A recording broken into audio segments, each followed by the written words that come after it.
बिस्मिल्लाहिर्रहमानिर्रहीम। अस्सलाम वालेकुम। आज हम स्टार्ट करेंगे कार्बेनाइंस। जैसे कि आप लोगों को पता है कि कार्बन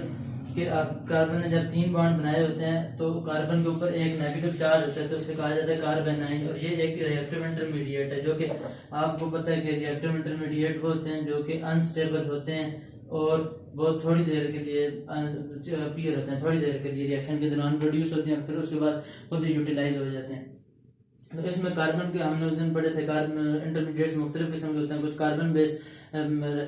बेस इंटरमीडिएट होते हैं जिनमें कार्बोकैटाइन आ जाता है, कार्बेनाइन आ जाते हैं, इसी तरीके से कार्बीन वगैरह आ जाते हैं। इसी तरीके से कुछ होते हैं जो सल्फर बेस रेडिकल होते हैं, इसी तरीके से ऑक्सीजन बेस रेडिकल होते हैं। इस तरह मुख्तलिफ रेडिकल इंटरमीडिएट्स वगैरह रिएक्शन के दौरान जो प्रोड्यूस होते हैं। आज हम कार्बेनाइन की बात करेंगे और सोर्सेज ऑफ कार्बेनाइन की बात करेंगे, कार्बेनाइन, और उसके बाद रिएक्शन वगैरह की बात करेंगे। जैसे कि कार्बेनाइन जो होते हैं वो मुख्तलिफ रिएक्शन वगैरह देते हैं और जो इनकी सोर्स क्या है और ये किस जगह से किस से हम हासिल कर सकते हैं। जैसे कि फर्ज करें, इसकी एक सोर्स ये है कि आपको पता है कि जैसे अगर मीथेन की बात कर ली जाए तो ये कार्बन एसिड के तौर पर एक्ट नहीं कर सकती। क्यों? क्योंकि अगर बेस अगर आएगी तो वो इस हाइड्रोजन को टैग नहीं कर सकती, कोई प्रोडक्ट नहीं बनेगा। क्यों? क्योंकि ये एसिडिक हाइड्रोजन है ही नहीं, बेस के अंदर इतनी पावर नहीं है कि वो इस हाइड्रोजन को निकाल सके। लेकिन जब कार्बन के साथ कोई हम हाईली इलेक्ट्रोनेगेटिव एलिमेंट डाल दें तो वो अपने इलेक्ट्रोनेगेटिविटी की बेस पर इलेक्ट्रॉन की जो डेंसिटी है वो अपनी तरफ निकाल लेगी और कार्बन के ऊपर पार्शियल नेगेटिव का चार्ज आ जाएगा, कार्बन के ऊपर पार्शियल पॉजिटिव का चार्ज आ जाएगा और इसके साथ जो हाइड्रोजन लगा है वो भी एसिडिक हो जाएगा, जिसकी बेस पर अब कोई बेस अगर आकर हाइड्रोजन को टैग करे तो वो कर सकती है और हाइड्रोजन को रिमूव कर देगी और कार्बन के ऊपर नेगेटिव चार्ज अपीयर हो जाएगा और ये कार्बेनाइन एक इंटरमीडिएट ऐड करेगा। और ये वाला रिएक्शन, ये वाला जो चीज है ये हमने उसमें रेमर-टैमन रिएक्शन में भी पढ़ी थी। रेमर-टैमन रिएक्शन जो फॉर्मेलेशन है उसमें भी ये प्रोड्यूस होता है। फिर ये वाला जो क्लोरोफॉर्म से ये क्लोरोफॉर्म होती है बेसिकली कार्बेनाइन का CaCl3 क्लोरोफॉर्म, ये कार्बेनाइन का सोर्स है, तो इसे कार्बन एसिड भी कहा जाता है जो कि सोर्स होती है कार्बेनाइन। इसी तरीके से और भी कई सोर्सेज होती हैं, एक तो ये वाली सोर्स है और मुख्तलिफ डिटेल इसकी फर्दर पढ़ते हैं। इसी तरीके से carbanion substituted in barrier no rationalisation synthesis source of carbanion. अब कार्बेनाइन है ये अगर एक कार्बन के साथ कोई भी ग्रुप वगैरह लगे में तो और उसके कार्बन के साथ एक हाइड्रोजन है और ये एक रिवर्सिबल रिएक्शन है। फर्ज करें ये वाला हाइड्रोजन निकल जाता है तो कार्बन के ऊपर नेगेटिव चार्ज आ जाता है। जैसे भी हमने थोड़ी देर पहले पढ़ा कि कार्बन के साथ अगर कोई हाईली इलेक्ट्रोनेगेटिव एलिमेंट्स वगैरह लगा दी जाए तो बेस हाइड्रोजन को टैग करेगी और हाइड्रोजन को रिमूव कर देगी। और हाइड्रोजन जब भी जाता है अपने इलेक्ट्रॉन लेकर नहीं जाता बल्कि अपने इलेक्ट्रॉन छोड़ के जाता है, तो जब ये अपने इलेक्ट्रॉन छोड़ के जाएगा कार्बन के ऊपर नेगेटिव चार्ज जनरेट हो जाएगा। अब जितना ज्यादा ये स्टेबल होगा ये जो कार्बेनाइन है, यानी ये जो कंजुगेट बेस तस्वुर कर लें या कार्बेनाइन जो है ये जितना ज्यादा स्टेबल होगा उतना ज्यादा ये हाइड्रोजन इसके पास नहीं रहेंगे। उधर ही बात है, जब कोई बेस हाइड्रोजन को अटैक करेगी और हाइड्रोजन जल्दी निकल जाएगा। अगर ये वाली चीज जितनी ज्यादा स्टेबल होगी उधर ही बात है ये ज्यादा बनेगी और फिर ये हाइड्रोजन दूर रहेगा। बिल्कुल इसी तरीके से जैसे हम बात करते हैं जब hydrogen fluoride, hydrogen chloride, hydrogen bromide और हाइड्रोजन आयोडाइड की, तो हम कहते हैं जो सारों से स्ट्रॉन्ग एसिड होता है वो कौन सा होता है? वो हाइड्रोजन आयोडाइड होता है। क्यों? क्योंकि जब ये टूटता है तो H पॉजिटिव आयंस और आयोडीन में जल्दी टूट जाता है। और हमने एसिड की जो डेफिनेशन लोरी के जो है सारों से जो पहला कॉन्सेप्ट है के मुताबिक हमने पढ़ा था, वाटर के साथ आयनाइज होकर जो H पॉजिटिव आयंस प्रोड्यूस करे वो एसिडिक होता है। तो अब इन दोनों में से एसिडिक जहरी बात ज्यादा वही होगा जो आसानी से टूट जाए। तो हाइड्रोजन फ्लोराइड का जो बॉन्ड होता है वो स्ट्रांग होता है, उतना जल्दी टूटता नहीं है, जिसकी वजह से हाइड्रोजन पॉजिटिव आयंस प्रोड्यूस नहीं होते। जबकि हाइड्रोजन आयोडाइड में हाइड्रोजन जल्दी टूट जाता है, जल्दी प्रोड्यूस होते हैं, जिसकी वजह से ये ज्यादा स्ट्रांग एसिड है। बिल्कुल यही काम है कि जैसे ये अगर कार्बेनाइन अगर ये जल्दी टूटेगा तो कार्बन के ऊपर नेगेटिव चार्ज आएगा, हाइड्रोजन जल्दी निकल जाएगा। ये कार्बन एक किस्म का ये भी इसे भी कहा जाता है कार्बन एसिड कहा जाता है। अब देखा जाए तो ये कार्बन एसिड प्रोड्यूस कर रहा है और जिसकी बात ये वाली चीज जितनी ज्यादा स्टेबल होगी तो जारी बात है ये हाइड्रोजन के साथ नहीं रहेगा, क्योंकि ये स्टेबल होगी तो ये स्टेबिलिटी को जो रिलेशन होता है रिएक्टिविटी से वो इनवर्स होता है। क्योंकि कोई चीज स्टेबल होगी तो वो रिएक्ट ही नहीं करेगी, जो चीज अनस्टेबल है वो रिएक्शन करती है। तो ये अनस्टेबल है, अगर ये स्टेबल होगी तो फिर क्या करेगी? वो हाइड्रोजन से रिएक्शन ही नहीं करेगी। ये चीज जितनी ज्यादा स्टेबल होगी, और स्टेबल एक और तरीके से हम कर सकते हैं, अगर इसके साथ हम कोई एसिड पेयर लगा दी जाए, ऐसे ग्रुप्स लगा दें जिसके साथ रेजोनेंस पॉसिबल हो जाए तो ज्यादा स्टेबल होगी तो और ज्यादा फिर ये कार्बन एसिड गुड होगा। हाइड्रोकार्बन और कार्बन एसिड जो हाइड्रोकार्बन होती है उन्हें कार्बन एसिड कहा जाता है। Carbon acid source of carbon है, जैसे हमने पढ़ी कि ये कार्बन जो एसिड होते हैं ये सोर्स होते हैं कार्बन के।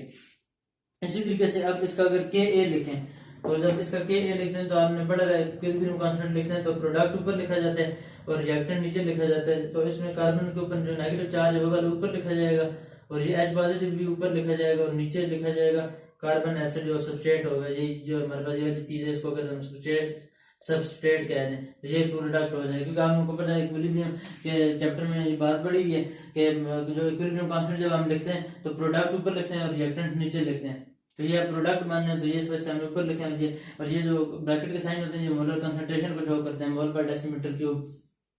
इसी तरीके से पी के ए वैल्यू जो होती है ये मेजर होती है एसिडिटी ऑफ कार्बन की, यानी ये जो पी के ए होती है पी के ए वैल्यू कि जो जितनी ज्यादा पी के ए वैल्यू होगी किसी भी चीज की, जितनी ज्यादा पी के वैल्यू ज्यादा होगी तो वो लेस एसिडिक होगा और जितनी कम लेस पी के ए वैल्यू होगी लेस पी के उतना स्ट्रॉन्ग एसिड होगा। वो पी के वैल्यू अगर लेस होगी वैल्यू अगर मोर होगी तो वो लेस एसिडिक होगा, पी के वैल्यू अगर लेस होगी तो वो स्ट्रॉन्ग एसिड होगा। क्योंकि पी के ए की जो वैल्यू होती है वो होती है minus is equal to minus log K A.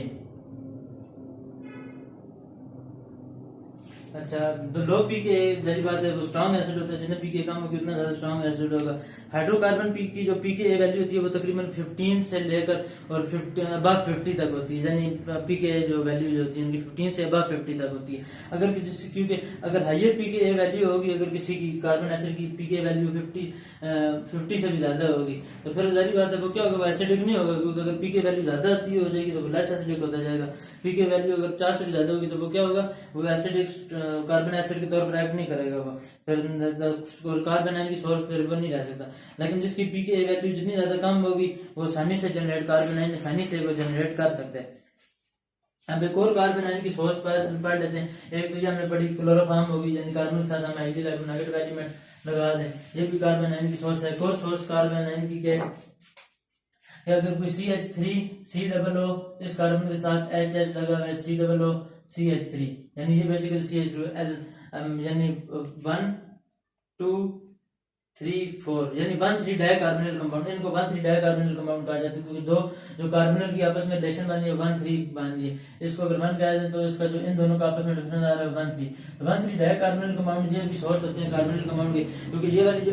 Hydrogen होती है ये एसिडिक हो जाती है क्योंकि इधर से भी इलेक्ट्रॉन ग्रुप लगा हुआ है, ऑक्सीजन की इलेक्ट्रोनेगेटिविटी ज्यादा है, उनकी वजह से पार्शियल नेगेटिव चार्ज होगा, कार्बन की इलेक्ट्रोनेगेटिविटी कम है, पार्शियल पॉजिटिव चार्ज, वो इधर से भी इलेक्ट्रॉन विद डेंसिटी विथड्रॉ कर रहा होगा, अपने पास खींच रहा होगा इंडक्टिवली, क्योंकि जारी बात है सर और अगर तो ये एसिडिक हाइड्रोजन हो जाएगा। अगर कोई बेस आती है तो आसानी से इस हाइड्रोजन को निकाल के ले जाएगी, डबल बॉन्ड ये वाला बॉन्ड टूट के कार्बन के ऊपर आ जाएगा तो ये क्या बन जाएगा CH3COO CH के ऊपर एक नेगेटिव चार्ज, फिर COO और CH3, ये अब कार्बन आयन बन गई जो कि रिएक्टिव इंटरमीडिएट है। कार्बन के ऊपर नेगेटिव चार्ज है, कार्बन 3 बॉन्ड बनाए हैं, ये भी सोर्स है कार्बन आयन की, 1,3 डाइकार्बोनिल कंपाउंड जिन्हें कहा जाता है।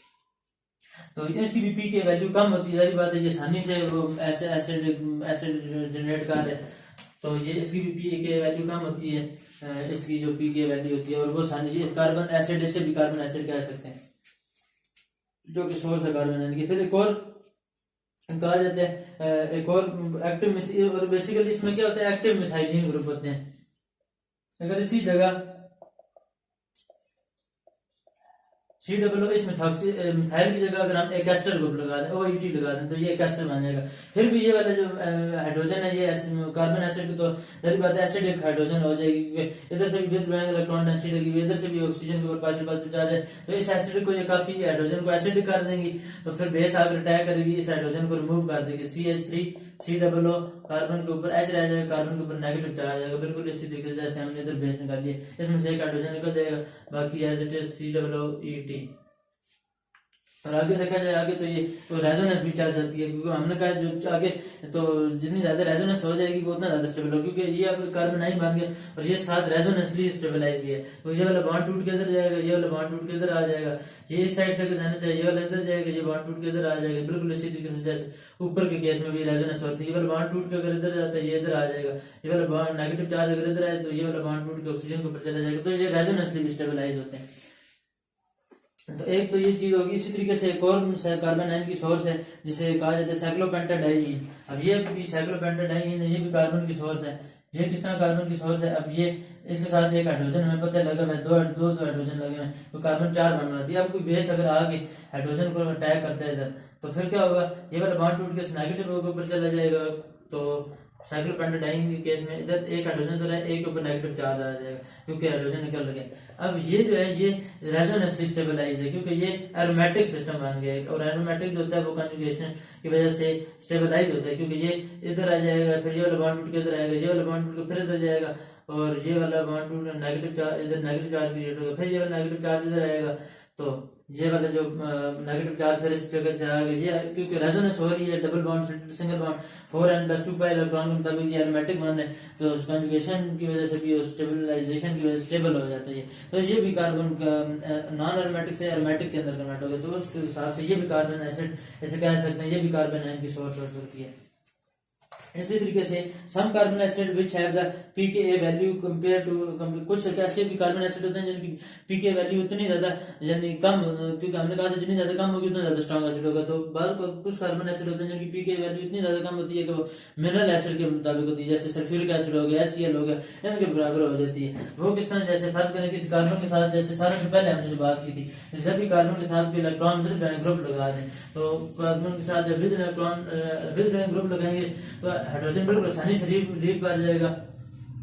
जैसे कार्बन के साथ इधर भी नाइट्रो ग्रुप लगा देते हैं, उसके बाद कार्बन के साथ इधर भी नाइट्रो ग्रुप लगा देते हैं, कार्बन के साथ इधर भी नाइट्रो ग्रुप लगा देते हैं। और आपको पता है कि ये नाइट्रो को अगर खोल के लिखो तो ये क्या बनता है, नाइट्रोजन के साथ डबल बॉन्ड, एक साइड से इस साइड पे ऑक्सीजन, एक साइड से इस साइड पे ऑक्सीजन।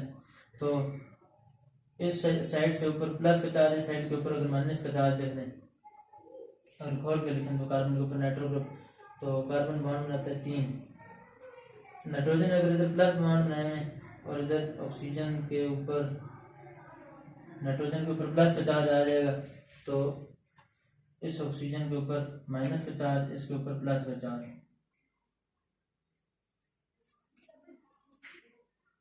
नाइट्रो ग्रुप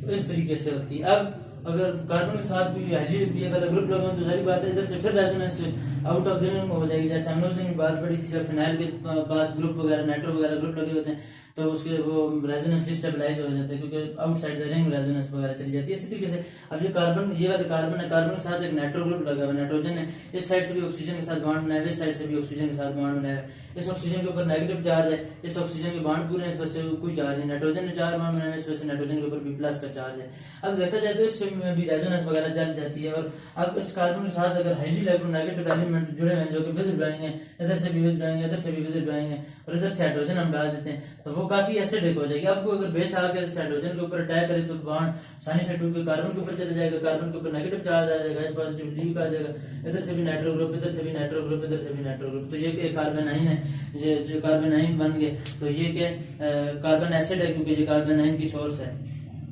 इसकी पीके वैल्यू बहुत कम होती है क्योंकि मैंने आपको बताया क्योंकि ये रेजोनेंस स्टेबलाइज है, ये विद इलेक्ट्रॉन डेंसिटी को विथड्रॉ कर लेगा। अब इधर कार्बन के ऊपर नेगेटिव अगर चार्ज है और इधर सामने भी जब बॉन्ड बनाएगा नाइट्रोजन के ऊपर प्लस का चार्ज है, इधर ऑक्सीजन के ऊपर नेगेटिव, ये वाला बॉन्ड टूट के इधर आएगा, ये वाला बॉन्ड टूट के इधर चला जाएगा, रेजोनेंस स्टार्ट हो जाएगी। इस साइड से भी, इस साइड से भी रेजोनेंस, उस साइड से भी रेजोनेंस, तीनों साइड से नाइट्रोजन के साथ रेजोनेंस हो सकती है।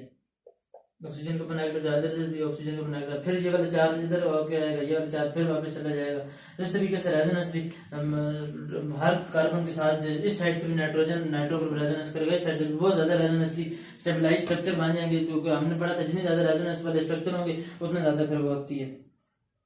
स्टेबल होती है। अब ये भी और इसे सुपर कार्बन एसिड भी कहा जाता है, यानी नाइट्रोजन के साथ अब एक साइनाइड वगैरह ग्रुप लगा दें, कार्बन के साथ इधर हम एक साइनाइड ग्रुप लगा दें, इधर से भी कार्बन के साथ साइनाइड ग्रुप लगा दें, इधर से भी कार्बन के साथ एक साइनाइड ग्रुप लगा दें, ऐसे सुपर कार्बन एसिड कहा जाता है, क्योंकि ये बहुत आसानी से जनरेट कर जाता है। इतना ज्यादा एसिडिक हो चुका होता है ये वाला कि आसानी से हाइड्रोक्साइड बेस हाइड्रोजन निकाल देता है, बेस हाइड्रोजन को अटैक करती है क्योंकि वो काफी एसिडिक हो गया होता है। तो कार्बन को बॉन्ड कार्बन के ऊपर रहता है, कार्बन के ऊपर नेगेटिव चार्ज क्रिएट हो जाता है, बाकी साइनाइड इधर से भी लगा हुआ है, इधर से भी लगा हुआ है, इधर से भी लगा हुआ है, और फिर ये हाइड्रोजन लीव कर जाता है इधर से आसानी से। तो ये भी कार्बन आयन का सोर्स है और ये सुपर कार्बन एसिड इसे बोला जाता है। और अब आगे आ जाते हैं एसिडिटी का अगर कंपैरिजन किया जाए, एक और चीज जो कि हमने पढ़ी थी, जैसे हम जब एसिडिटी का अगर कंपैरिजन करें, ये वाला होगा आपको समझ आ गया, आपका एसिडिटी की कंपैरिजन वगैरह देखते हैं एस कार्बन अल्केन अल्कीन और अल्काइन के केस में, ये जो अल्काइन होती है वो भी कार्बन आयन का सोर्स है, जैसे कि ये अल्काइन होगी। ये क्यों कार्बन एसिड का सोर्स है, क्योंकि जैसे फर्ज करें मैंने आपको एक बात बताई है कि ये एक अल्केन अगर हो कार्बन कार्बन का जिसमें सिंगल बॉन्ड होता, तो हमने पढ़ा था कि अगर कोई बेस आके हाइड्रोजन को अटैक करे तो नहीं कर सकती, क्योंकि ये पोलर ही नहीं, ये नॉन पोलर है। हाइड्रोजन के ऊपर पार्शियल पॉजिटिव का चार्ज नहीं होगा, हाइड्रोजन की इलेक्ट्रोनेगेटिविटी 2.1 है, कार्बन की 2.5, इलेक्ट्रोनेगेटिविटी का डिफरेंस 0.5 से कम है, तो ये ऐसे उसके तौर पर एक्ट ही नहीं करेगा, एसिडिक हाइड्रोजन होगी नहीं। जबकि और इसकी हाइब्रिडाइजेशन में बात की जाए तो हाइब्रिडाइजेशन sp3 है, s करैक्टर कम है और p करैक्टर ज्यादा है, p करैक्टर मोर है, 3 p का करैक्टर 75% है। जबकि इधर डबल बॉन्ड में बात की जाए तो ये sp2 हाइब्रिडाइजेशन है, इसमें p s करैक्टर थोड़ा सा बड़ा है लेकिन इतना ज्यादा भी नहीं बड़ा, भी p करैक्टर ज्यादा है। जबकि अल्काइन के केस में बात करें तो हाइब्रिडाइजेशन जो होती है वो sp हाइब्रिडाइजेशन होती है, तो sp हाइब्रिडाइजेशन में 50% s करैक्टर होता है और 50% p करैक्टर होता है, यानी s करैक्टर बढ़ चुका होता है। s करैक्टर के बढ़ने की वजह से क्या हो जाता है, न्यूक्लियस का होल्ड स्ट्रांग होता है हाइड्रोजन के ऊपर, न्यूक्लियस का होल्ड स्ट्रांग होने की वजह से कार्बन इस हाइड्रोजन को की इलेक्ट्रॉन s को अपनी तरफ खींच लेता है, जिसकी बिना क्योंकि s करैक्टर बढ़ चुका होता है, ये sp हाइब्रिडाइज है, तो न्यूक्लियस के इलेक्ट्रॉन पेयर के को वो अपने न्यूक्लियस के करीब कर लेगा कार्बन, जिसकी वजह से ये हाइड्रोजन एसिडिक हो जाएगी। इसी वजह से आप इसके साथ अगर किसी सोडामाइड को रिएक्शन करवाए जाए NaNH2 वगैरह को स्ट्रॉन्ग बेस को, तो वो इस हाइड्रोजन को आसानी से निकाल लेती है, तो फिर कार्बन के ऊपर नेगेटिव चार्ज क्रिएट हो जाते हैं। तो ये भी एक किस्म का कार्बन आयन का एसिटाइलीन होती है, जिसे हम इथाइलीन कहते हैं, इथाइलीन, और इसे दूसरा नाम एसिटाइलीन भी कहते हैं। अल्लाह के कार्बन के ऊपर फिर क्या चार्ज आ जाता है, नेगेटिव चार्ज आता है, हाइड्रोजन लीव कर जाता है, ये भी इसे भी कार्बन एसिड कह सकते हैं। ये तो था एसिडिटी का कंपैरिजन। अब हम बात करने लगे कि इनोलाइजेशन। अच्छा, जो बात है पी करैक्टर का मन से फायदे क्या होता है कि जो बाकी जो केस है, जैसे अल्केन का केस हो गया और अल्कीन का केस हो गया, उसमें क्योंकि पी ऑर्बिटल्स भी होते हैं, और पी ऑर्बिटल जो होते हैं वो जारी बात है वो डिस्टेंस ज्यादा होता है न्यूक्लियस से, क्योंकि आपको पता है पी कार्बन एस करैक्टर में तो डायरेक्ट हेड ऑन अप्रोच वगैरह हो रही होती है, हमने पढ़ा है एस करैक्टर जब जितना ज्यादा होता है, लेकिन जब पी ऑर्बिटल्स वगैरह होती है तो पी ऑर्बिटल्स में क्या होता है कि ऊपर और नीचे से ऑर्बिटल होती है, ये वीक थोड़ा बॉन्ड होता है जो पी ऑर्बिटल्स के जो बनता है, जबकि सिग्मा बॉन्ड होता है वो स्ट्रांग बॉन्ड होता है, और जो कि डायरेक्ट होता है। पी ऑर्बिटल में जारी बात है डिस्टेंस ज्यादा की वजह से वो इतना ज्यादा फिर वो स्ट्रांग नहीं होता, जबकि इसमें से एस का जो बॉन्ड होता है वो स्ट्रांग होता है, वो बॉन्ड पेयर को न्यूक्लियस के करीब कर लेते हैं, और न्यूक्लियस का जो ये इलेक्ट्रॉन पेयर जो है, ये वाला बॉन्ड पेयर जिसे कहा जाता है, ये कार्बन के करीब होता है, जिसकी वजह से हाइड्रोजन एसिडिक हो जाता है। अगर वैसे क्योंकि एस करैक्टर ज्यादा है, क्योंकि जब पी करैक्टर होता है तो फिर डिस्टेंस थोड़ा ज्यादा होता है न्यूक्लियस से। अब आगे आ जाती है इनोलाइजेशन। इनोलाइजेशन एक टर्म है जो कि इस्तेमाल होती है, इनोलाइजेशन। इन का मतलब होता है डबल बॉन्ड से ओल, इनोलाइजेशन यानी इनोल बनता है जिसमें इनोलाइजेशन। अब इनोल का अगर इसको कहें कार्बन कार्बन डबल बॉन्ड और साथ एक हाइड्रोक्सिल ग्रुप, इसे इनोल कहते हैं, क्योंकि कार्बन कार्बन का डबल बॉन्ड और साथ एक हाइड्रोक्सिल। इन जो टर्म आई है वो डबल बॉन्ड की वजह से आई है, ओल जो टर्म आई है वो हाइड्रोक्सिल ग्रुप की वजह से आ गई है। अब इनोलाइजेशन वगैरह किस तरीके से बनते हैं, जैसे फर्ज करें कोई एसीटोन नहीं ले लें, CH3 COO CH3। अब अगर इस कार्बन की बात की जाए तो ये एसिडिक हाइड्रोजन है, क्यों? क्योंकि ये अल्फा हाइड्रोजन है, कार्बोनिल ग्रुप के साथ लगी हुई है, तो आसानी से अगर हम खोल कर लिखें CH तो बेस ये एसिडिक हाइड्रोजन, क्योंकि पीछे ऑक्सीजन के ऊपर पार्शियल नेगेटिव चार्ज है, कार्बन के ऊपर पार्शियल पॉजिटिव चार्ज है, तो जाहिर बात है इफेक्ट थोड़ा सा इसके ऊपर भी पहुंचेगा, हाइड्रोजन के ऊपर भी, हाइड्रोजन के ऊपर फिर पार्शियल पॉजिटिव चार्ज आ जाएगा। अब जो बेस होगी वो हाइड्रोजन को अटैक करेगी, डबल बॉन्ड जब बॉन्ड टूट के कार्बन के ऊपर आ जाएगा, तो ये क्या बनेगा CH3 COO CH2 नेगेटिव। ये भी कार्बन आयन का सोर्स है। एसीटोन को भी हम कार्बन एसिड कह सकते हैं, क्योंकि इससे हमने कार्बन आयन प्रोड्यूस करी। अब ये जो होती है ये इनोल किस किस तरह इनोल इस फॉर्मेशन किस तरह, ये वाला नेगेटिव चार्ज इधर आएगा, ये वाला बॉन्ड टूट के ऊपर चला जाएगा, CH3 ऑक्सीजन के ऊपर नेगेटिव चार्ज आ गया और CH2 है और इधर डबल बॉन्ड है। अब किसी सोल्यूशन में मौजूद अगर कोई बेस हाइड्रोजन है या प्रोटॉन है उसको एक्सेप्ट कर लेगी, इसके ऊपर प्लस का हाइड्रोजन को अपने साथ ले लेगी, तो ये क्या बन गया, इनोल बन गया, कार्बन कार्बन का डबल बॉन्ड और साथ ऑक्सीजन हाइड्रोजन। अब जब भी अटैक होता है, वैसे जो अटैक होगा वो अगर फर्ज करें, अब क्योंकि हमने पढ़ा है कि ये रेजोनेंस इन दोनों की आपस में हो रही है, अब ऑक्सीजन के ऊपर इधर से नेगेटिव चार्ज है, अब जब भी अटैक होता है तो इन दोनों में से ये वाला जो है ये क्या है, ये कार्बोनाइन और ये वाला जो है ये एक इनोल है। अटैक जब होता है तो जब हाइड्रोजन लग जाता है फिर अटैक इधर यानी एक हाइड्रोजन भी क्योंकि पड़ा है तो ये इनोल है। तो अब जब अटैक होता है वो किस तरह होता है, वो इस तरह होता है कि कार्बन नेगेटिव जो चार्ज है वो इधर आता है, ये वाला नेगेटिव चार्ज, और ये वाला बॉन्ड टूट के कार्बन के ऊपर चला जाता है, ये वाली चीज अटैक करती है, CH3COO CH2 नेगेटिव, ये चीज अटैक करती है नेगेटिव। जो फर्ज करो और अटैक होता है किस तरह, फर्ज करो जैसे हमने डोर कंडेंसेशन वगैरह पढ़ी हुई है, CH3COO CH3, ये इसने अगर किसी H लिख लेते हैं, इसने जब किसी इलेक्ट्रोफिलिक कार्बन पर अटैक करना होता है, कार्बन नहीं ना उस ये फिलहाल तो हम सिर्फ पढ़ने सोर्सेज, बाद रिएक्शन हमने बाद में पढ़ना, उसमें हमने ये वाली चीज डिस्कस करनी है ये किस तरह अटैक करते हैं। बेसिकली फिलहाल ये वाली चीज है कि ये एक इनोल बॉन्ड है। अब दो चीजें होती हैं, एक होता है इनोल और एक होता है इनोलेट। ये जो अटैक होता है वो एक तो हमने बताया इसमें कार्बन के ऊपर नेगेटिव चार्ज है और इसमें ऑक्सीजन के ऊपर नेगेटिव चार्ज है। तो जब अटैक होता है तो अब सवाल पैदा होता है कि इस साइड से अगर बात की जाए तो ऑक्सीजन के ऊपर नेगेटिव चार्ज है, इस साइड पे CH2 के ऊपर इधर साइड पे CH2 है, और दूसरा ये वाली चीज बनी है हमारे पास CH3COO CH2 नेगेटिव। जब ये वाला इलेक्ट्रॉन इधर आ जाएगा, ये वाला इलेक्ट्रॉन इधर आता है और ये इस कार्बन के ऊपर नेगेटिव चार्ज, तो ये वाली चीज बन जाएगी। अब अटैक होगा वो ये करेगा ये करेगा, क्योंकि दोनों में से ज्यादा स्टेबल कौन सा, ज्यादा अटैक कौन करेगा। तो उसमें बात जो ये कि उसमें ऑक्सीजन जो इलेक्ट्रोनेगेटिव एलिमेंट होता है, इलेक्ट्रोनेगेटिव एलिमेंट वो अपने साथ ऑक्सीजन को ज्यादा बरकरार रख सकता है। ऑक्सीजन के ऊपर अगर इलेक्ट्रोनेगेटिव एलिमेंट के ऊपर अगर नेगेटिव चार्ज हो तो वो स्टेबल होता है, वो बर्दाश्त कर लेता है ऑक्सीजन के ऊपर अगर नेगेटिव चार्ज हो, यानी किसी इलेक्ट्रोनेगेटिव एलिमेंट के ऊपर नेगेटिव चार्ज हो। जबकि कार्बन के ऊपर अगर नेगेटिव चार्ज हो तो वो इतना ज्यादा स्टेबल नहीं होता, कार्बन के ऊपर नेगेटिव चार्ज इतना अच्छा नहीं होता। लेकिन जब अटैक होता है तो वो ऑक्सीजन के थ्रू नहीं होता, वो जब अटैक होगा तो ऑक्सीजन से इलेक्ट्रॉन शिफ्ट होकर इधर आएगा, डबल बॉन्ड टूट के कार्बन के ऊपर जाएगा, फिर ये जो कार्बन होगा ये अटैक करेगा, तो ये वाला कार्बन इसका इलेक्ट्रोफिलिक सेंटर के ऊपर अटैक करेगा और ये वाला बॉन्ड टूट के फिर ऑक्सीजन के ऊपर चला जाएगा। तो CH3COO ऑक्सीजन के ऊपर नेगेटिव चार्ज आ जाएगा, ये वाला कार्बन इस कार्बन के साथ जुड़ जाएगा CH2 के साथ और COO CH3, इस तरीके से बन जाएगा। ये उसमें मौजूद हाइड्रोजन जो होगी सोल्यूशन के अंदर मौजूद हाइड्रोजन होगी वो इसको एक्सेप्ट कर लेगा, हाइड्रोजन बन जाएगा ये फिर। और फिर जब भी इसमें अब हाइड्रोजन बन गया, ये हाइड्रोजन आ गया, इस कार्बन के साथ दो हाइड्रोजन लगे हैं, अगर हमसे खोल कर लिखें एक हाइड्रोजन ऊपर चला जाएगा एक हाइड्रोजन नीचे, तो फिर ये इसमें से वाटर बन के निकल जाएगा, वाटर बन के निकलेगा तो ये carbon CH3 C double bond C और ये COO और इस साइड में CH, ये एक alpha beta unsaturated carbonyl compound बन गए। तो इसे एक वैसे क्रॉस अल्डोल कंडेंसेशन भी करेंगे क्योंकि हमने एसीटोन का रिएक्शन करवाया एल्डिहाइड के साथ। एक क्योंकि जब एल्डिहाइड और एल्डिहाइड आपस में रिएक्शन करते हैं उससे सेल्फ कंडेंसेशन कहते हैं, और इसी तरीके से जब एल्डिहाइड और कीटोन आपस में रिएक्शन करते हैं कंडेंसेशन वगैरह होती है, दोनों आपस में जुड़ जाते हैं, तो ये इस क्रॉस अल्डोल कंडेंसेशन कहा जाता है। तो ये क्रॉस अल्डोल कंडेंसेशन जिसमें एसीटोन का एल्डिहाइड के साथ रिएक्शन करवाया, उसमें होता है ये कि एक का कार्बोनिल ग्रुप दूसरे के अल्फा कार्बन के साथ जाकर जुड़ जाते हैं। ये अब अल्फा कार्बन है, ये दूसरे के कार्बोनिल के साथ जाकर जुड़ गए, यानी हम रिएक्शन देख के बता देते हैं, रिएक्टेंट देख के प्रोडक्ट कौन सा बनेगा। ये तो बेसिकली इनोलाइजेशन थी। अब इसकी एक और टर्म है, ये फिलहाल हमने क्रॉस अल्डोल कंडेंसेशन वगैरह भी पढ़ ली है, ये रिएक्शन के अंदर आता है कार्बोनाइल रिएक्शन। फिलहाल तो इनोलाइजेशन वाला एक बार बता देता हूँ, ये एक CH3COO और CH3। अब ये वाले जो कार्बोनिल ग्रुप के साथ जो लगे ये अल्फा कार्बन है, ये दोनों अल्फा कार्बन है, और इन वही चीज पार्शियली पॉजिटिव है, ये ऑक्सीजन के ऊपर पार्शियल नेगेटिव चार्ज है, और ये कीटो फॉर्म है, इसे कीटो फॉर्म कहते हैं। अब ये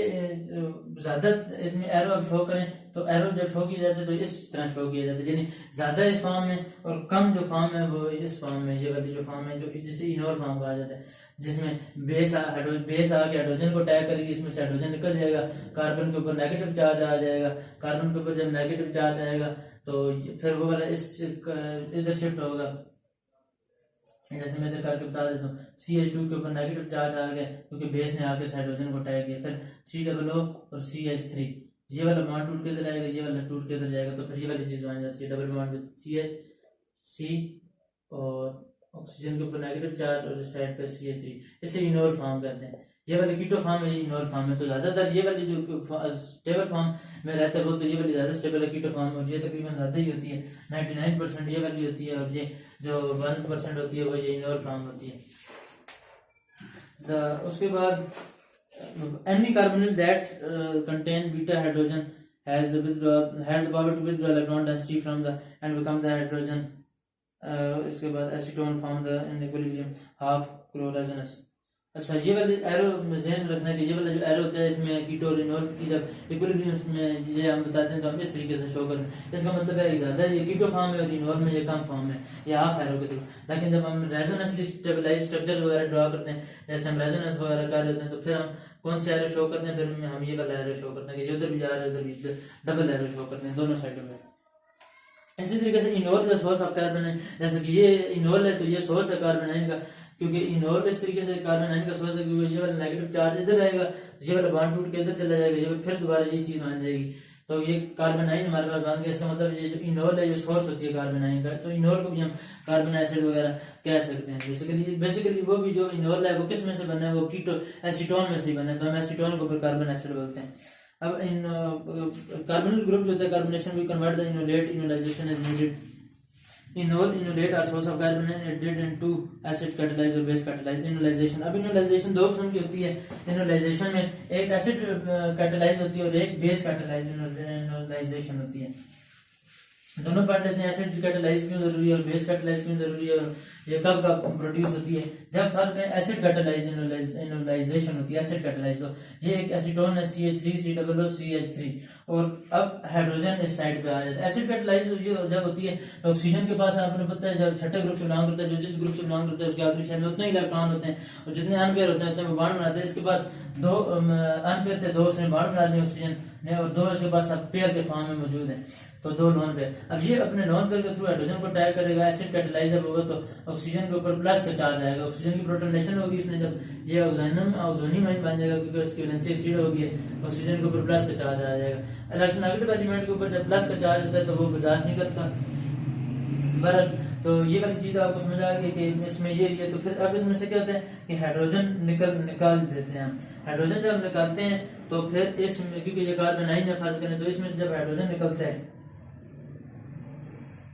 हमने हाइड्रोजन निकाल दिए, तो इसमें ये वाला एरो शो करेंगे कि ये इसमें भी जा रहा है, इसमें भी CH3COOH पॉजिटिव और CH2 नेगेटिव।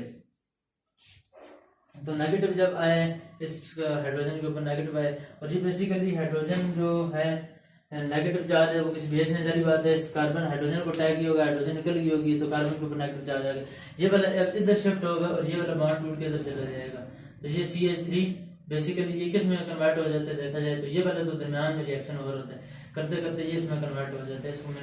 ये वाला एरो हम लिख लेते हैं, ये वाला CH3 ऑक्सीजन के ऊपर नेगेटिव चार्ज आ जाता है और इस साइड पे डबल बॉन्ड बन जाता है, तो ये एक इनोल बन जाता है हमारे पास। ये एसिड कैटालाइज के थ्रू हमारे पास इनोल बना है, एसीटोन से हमने इनोल बना है। तो एसिड प्रोटोनेट, एसिड बेसिकली क्या करता है, एसिड की प्रोटोनेशन हो जाती है, ये ऑक्सीजन की प्रोटोनेशन हो जाती है। एसिड का काम ये होता है, एसिड कैटालाइज में फिर H पॉजिटिव आयन प्रोड्यूस करता है, तो ये हमारे पास फिर इस तरीके से इनोल बन जाता है। बीटा हाइड्रोजन एलिमिनेशन होती है and bad and bond shift, beta hydrogen की एलिमिनेशन हुई है, सारी बात है। बीटा हाइड्रोजन इस वजह से क्योंकि इसमें ये वाला जो कार्बन है ये कार्बोनिल है, और इस दूसरे जो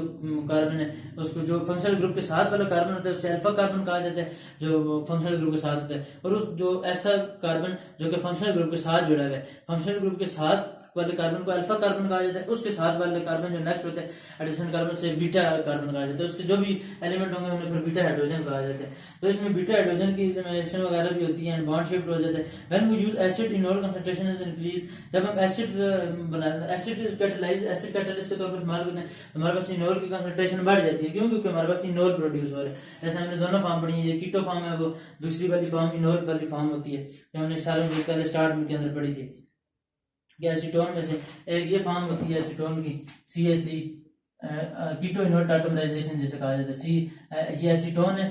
इसे कीटो फॉर्म कहा जाता है। फिर इसमें से क्या होता है, इसमें से एक हाइड्रोजन निकल जाती है CH3 COOH आ जाता है, साइड पे CH2 आ जाता है। इसमें से हाइड्रोजन निकल के क्योंकि इसमें शिफ्ट हो गया इस वजह से कीटो इनोल्ट ऑटोमराइजेशन कहा जाता है।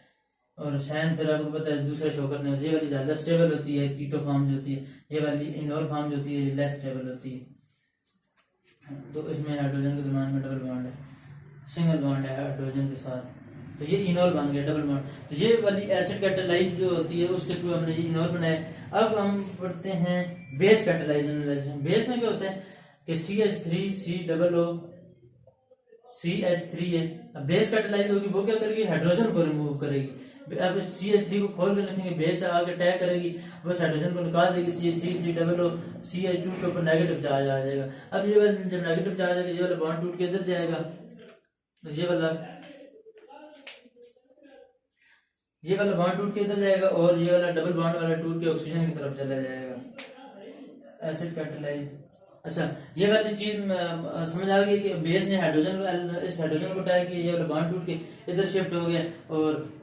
कार्बन के ऊपर यानी नेगेटिव चार्ज आ गया। फिर कार्बन का जो नेगेटिव चार्ज है वो इधर आएगा और ये वाला बॉन्ड टूट के ऑक्सीजन के ऊपर चला जाएगा। ये फिर दोबारा इनोल बन जाएगा, CH3 C ऑक्सीजन के ऊपर नेगेटिव चार्ज और डबल बॉन्डेड विद CH2। तो ये भी एक क्या बन गया, इनोलेट। और इसको कहा जाता है इनोलेट जब ऑक्सीजन के ऊपर नेगेटिव चार्ज हो, इसे इनोलेट कहा जाता है, जबकि ऊपर वाले को इनोल कहा जाता है। यानी इसका मतलब है जब हम एसिड इस्तेमाल करते हैं, एसिड कैटालाइज इनोलाइजेशन होती है तो हमारे पास इनोल बनता है। जब बेस कैटालाइज इनोलाइजेशन होती है तो हमारे पास इनोलेट बनता है। इनोलेट यानी ऑक्सीजन के ऊपर नेगेटिव चार्ज होता है। और जो इनोल वाला है उसमें फिर क्या होता है, डबल बॉन्ड और ऑक्सीजन के ऊपर, ऑक्सीजन के साथ हाइड्रोक्सिल ग्रुप, कार्बन के ऊपर नेगेटिव चार्ज होता है इनोलेट वाली साइड पे। अब ये वाली चीज समझ आ गई, कार्बन के ऊपर नेगेटिव चार्ज आ गया, ये एक इनोलेट बन गया। तो ये दोनों फिर रिएक्शन में इस्तेमाल होते हैं। नेगेटिव चार्ज होता है कार्बन में, वो इतना ज्यादा स्ट्रेन नहीं करता, because it has no chance to go to more, it has more chance to go to negative because it is in conjugation with carbonyl group. अच्छा, तो जब भी ऑक्सीजन के ऊपर जो नेगेटिव चार्ज होता है वो होता है स्टेबल, क्योंकि नेगेटिव के ऊपर एलिमेंट ऑक्सीजन के ऊपर नेगेटिव चार्ज होता है। तो जब ये अटैक होता है वो फिर इस तरह नहीं होता, यानी इस तरीके से नहीं होता। यानी फर्ज करें कि ये होता CH3, क्योंकि अगर एक और चीज अगर मैं आपको आसानी से बताऊं कि ये वाली जो चीज है बीजी बल्कि सामने लिखी गई है, ये जो कार्बन के ऊपर नेगेटिव चार्ज है जो अटैक होता है, तो जो कार्बन के ऊपर नेगेटिव चार्ज है इतना ज्यादा स्टेबल नहीं है। क्योंकि नेगेटिव चार्ज चाहेगा कि मैं किसी इलेक्ट्रोनेगेटिव एलिमेंट के पास जाऊं, क्योंकि ये कार्बन की इलेक्ट्रोनेगेटिविटी इतनी ज्यादा नहीं है, तो इस वजह से कार्बन के ऊपर जो नेगेटिव चार्ज होता है वो स्टे नहीं करता, तो वो शिफ्ट हो जाता है, वो चाहता है कि मैं किसी इलेक्ट्रोनेगेटिव गुड के पास, अच्छे इलेक्ट्रोनेगेटिव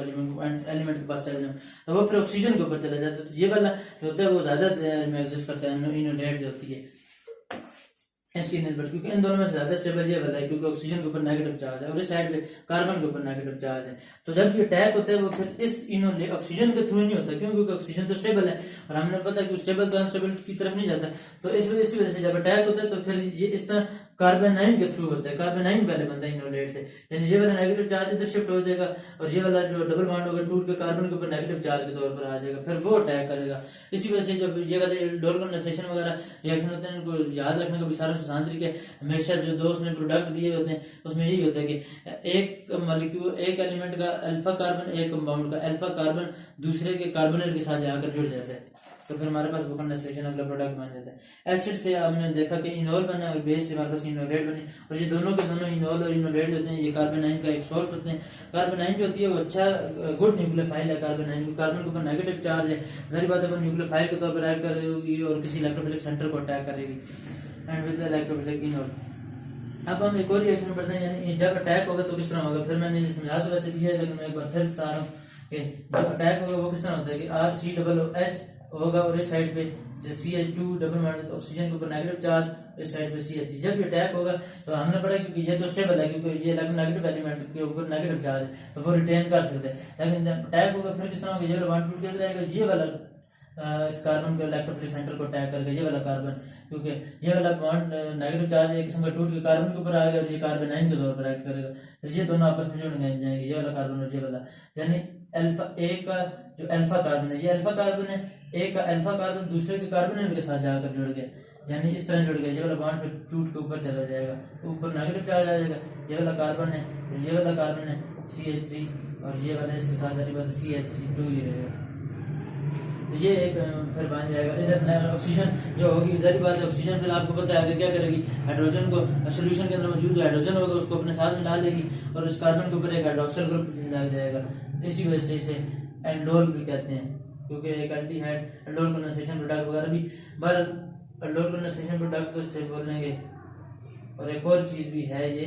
कि इसमें से जो हाइड्रोजन होगा वो जारी बात है एक हाइड्रोजन ऊपर है तो ये इसमें से वाटर बनकर निकल भी जाता है, तो कार्बन कार्बन के ऊपर नेगेटिव चार्ज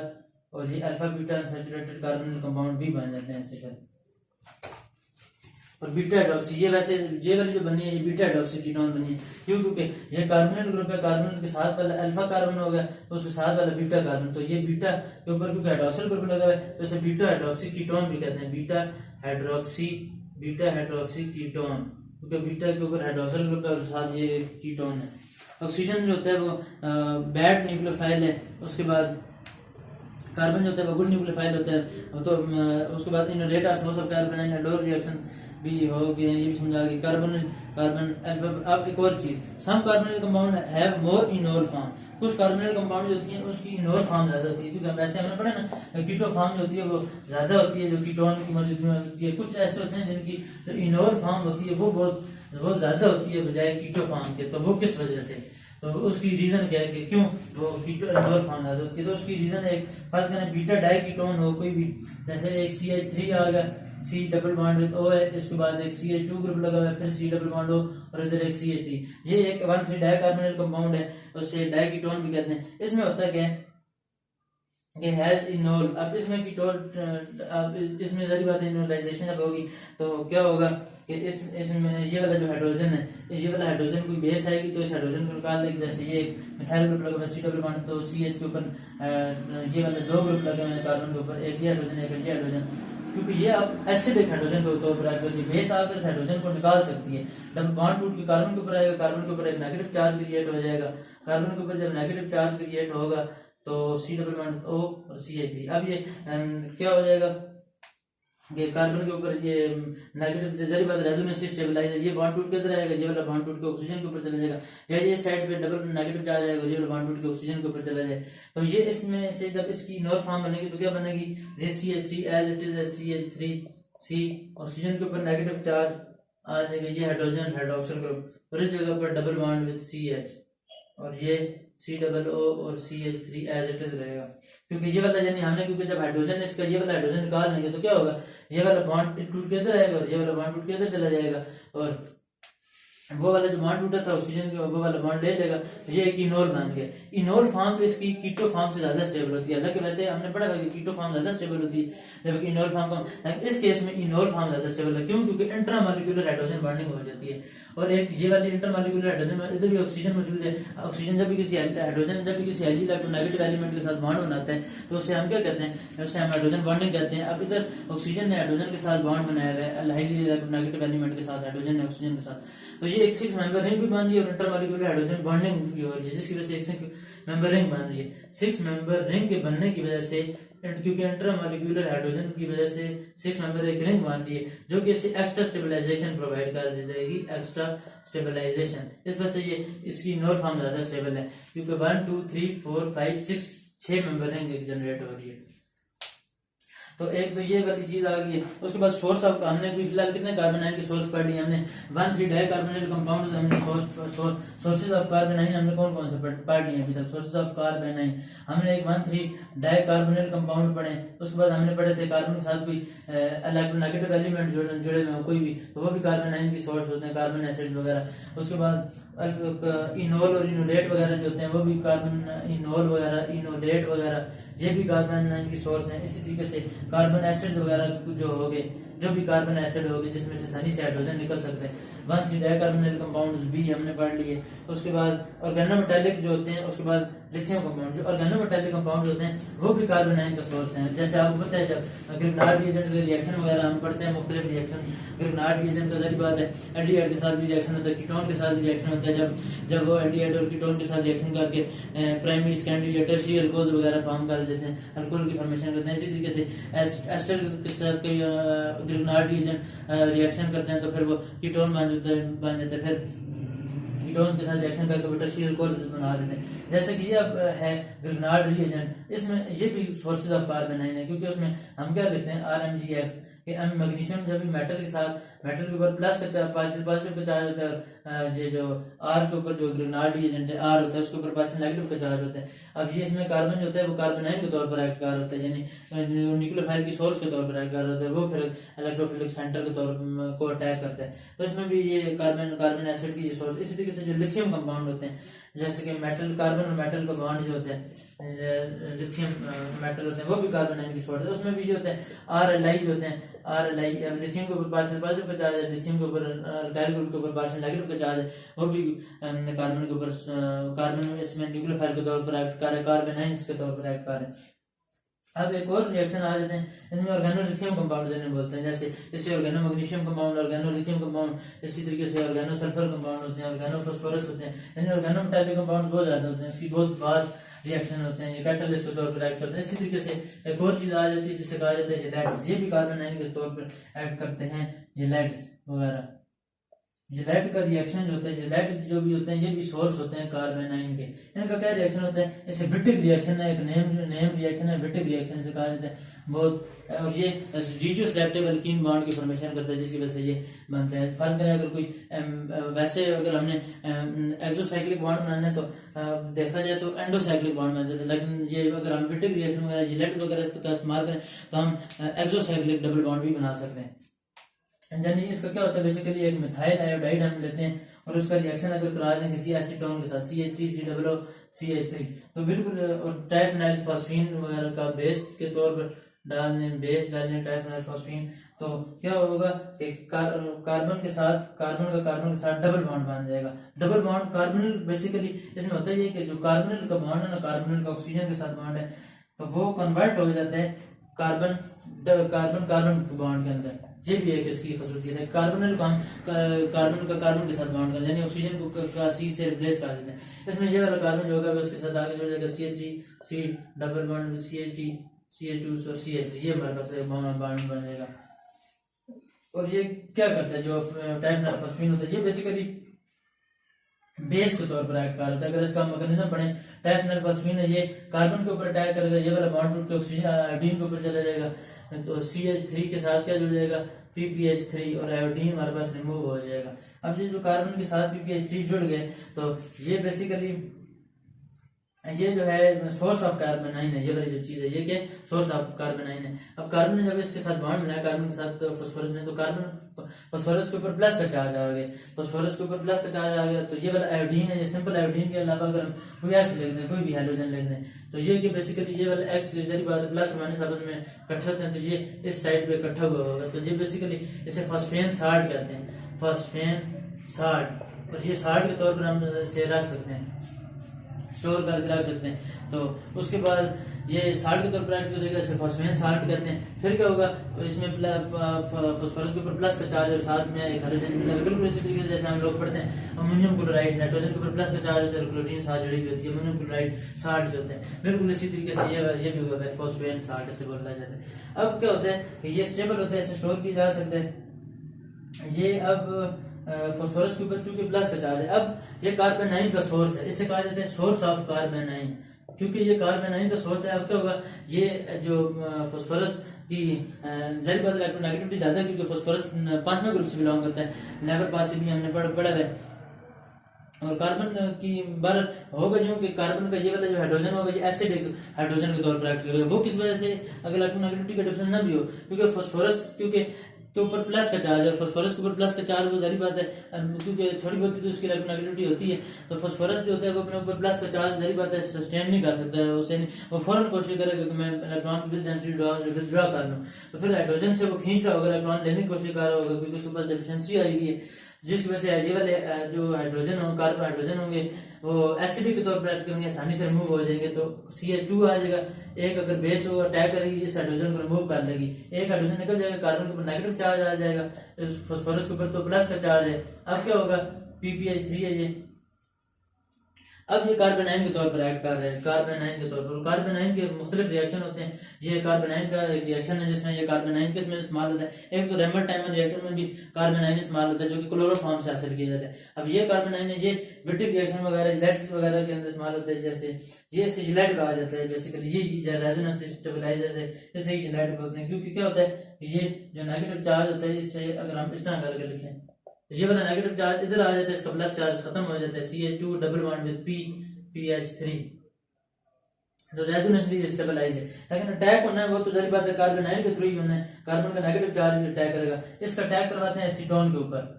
एसीटोन के साथ। जब इसका एसीटोन के ऊपर अटैक करने में ये कार्बोनाइन है, जो जिलेट्स है ये कार्बोनाइन है, और ये अटैक किसके ऊपर करेगा, कार्बोनिल कार्बन के ऊपर अटैक करेगा। ये जिसके अंदर कार्बोनिल क्योंकि ये इलेक्ट्रोफिलिक सेंटर कार्बन जो है ज्यादा इलेक्ट्रोफिलिक सेंटर है इस हाइड्रोजन के बजाय, क्योंकि ये जो हाइड्रोजन है ये इतनी ज्यादा एसिडिक नहीं है जितनी कि carbon electrophilic centre good electrophilic centre, क्योंकि ऊपर डायरेक्टली नेगेटिव एलिमेंट के साथ है। तो क्या होगा, ये वाला नेगेटिव चार्ज कार्बन के ऊपर अटैक करेगा, डबल बॉन्ड टूट के ऑक्सीजन के ऊपर चला जाएगा। तो CH3 ऑक्सीजन के ऊपर नेगेटिव का चार्ज आ जाएगा, और ये वाला जो CH3 है ये एज इट इज इधर नीचे रहेगा, और ये वाला कार्बन के साथ जुड़ जाएगा CH2 और साथ PPH3, और फास्फोरस के ऊपर डबल बॉन्ड है। इससे अगर हम ऊपर करके लिखें फास्फोरस को, ये तो चीज तो बन गई, लेकिन इसी को मैं ऊपर थोड़ा सा लिख देता हूँ PPH3 PPH3 पॉजिटिव। तो ये सारी बात है नेगेटिव इसके साथ जुड़ जाएगी, ये आपस में अट्रैक्ट करेगी, तो ये सारी बातें जुड़ जाएंगी आपस में, क्योंकि ये वाला बॉन्ड इधर शिफ्ट होगा, नेगेटिव चार्ज तो आपस में बॉन्ड बन जाएगा। तो CH3C ऑक्सीजन और फास्फोरस का बॉन्ड बन जाएगा, इसका प्लस चार्ज खत्म हो जाएगा। ये CH2 है और ये इस कार्बन के साथ CH3। अब ये एक 4 मेंबर रिंग बन गया, जो 4 मेंबर रिंग बन गया इसको हम बीटेन भी कहते हैं, क्योंकि ये 4 मेंबर रिंग है, इसका नाम है बीटेन, और ये स्टेबल होता है। जारी बात है, लेकिन जरी बात है इसके अंदर ये स्टेबल नहीं होता, ये अनस्टेबल होता है, क्योंकि जरी बात है स्ट्रेन भी होती है, उसके बाद ये आसानी से जल्दी डिकम्पोज हो जाता है, क्योंकि ये स्टेबल नहीं होता। ये बीटेन बन गया 4 मेंबरिंग से। सारों से पहले हमने क्या किया, ये कार्बोनाइन जनरेट की जिलेट्स से। जिलेट्स के थ्रू जिलेट्स किस तरह बनाते हैं वो हमने इस तरह बनाया कि पहले हम किसी भी अल्काइल हैलाइड के थ्रू, अल्काइल हैलाइड में इसका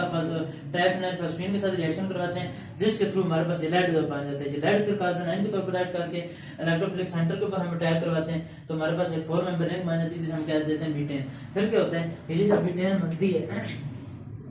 तो बेसिकली होता यूं है कि ये वाला बॉन्ड टूट के इधर आ जाते हैं, ये वाला कोई बेस अब आएगी तो ये वाला बॉन्ड टूट के इधर आ जाते हैं, और ये वाला बॉन्ड टूट के इधर आ जाते हैं। अब ये एक डबल मेंबर रिंग बन जाते हैं, और डबल मेंबर रिंग नहीं ये इस बेसिकली बन जाता है। ये मैं इरेज कर देता हूँ, ये वाला चीज, इसका जो बॉन्ड है वो CH3 है, और इधर भी कार्बन है, कार्बन के साथ CH2 के साथ एक डबल बॉन्ड बन गया, और ये CH3 एज इट इज अपनी जगह पे रहेगा, और ये ट्राइफेनॉल फॉस्फीन का जो है बॉन्ड है वो ऑक्सीजन के साथ बन जाएगा, यानी फास्फोरस डबल बॉन्ड तो ऑक्सीजन बन जाएगा, और PPH3 इसके साथ लगा रहेगा, और ये बन जाएगा, और ये बन जाएगा, अल्कीन क्रिएट हो जाएगी। तो ये इसका तरीका है, अल्कीन की सिंथेसिस बनाने में ये काम आता है, क्योंकि ये रिजियो सिलेक्टिव अल्कीन दे देता है। रिजियो सिलेक्टिव, जैसे मैंने आपको बताया कि अगर हम एक रिएक्शन करवाते हैं और एक चीज का रिएक्शन करवाते हैं, वो हमें क्या करेगा, वो हमें एंडोसाइक्लिक उससे बॉन्ड बनेगा, लेकिन हम जिलेट्स के थ्रू हम एक्सोसाइक्लिक डबल बॉन्ड बना देते हैं। एंडोसाइक्लिक किस तरह बनेगा, फर्स्ट करें ये एक साइक्लो हेक्सेन है, इसके साथ हम एक CH2OH लगा देते हैं। इसकी क्या करते हैं, डिहाइड्रेशन वगैरह, आपको पता है कि डिहाइड्रेशन वगैरह जब करते हैं, अब इधर भी एक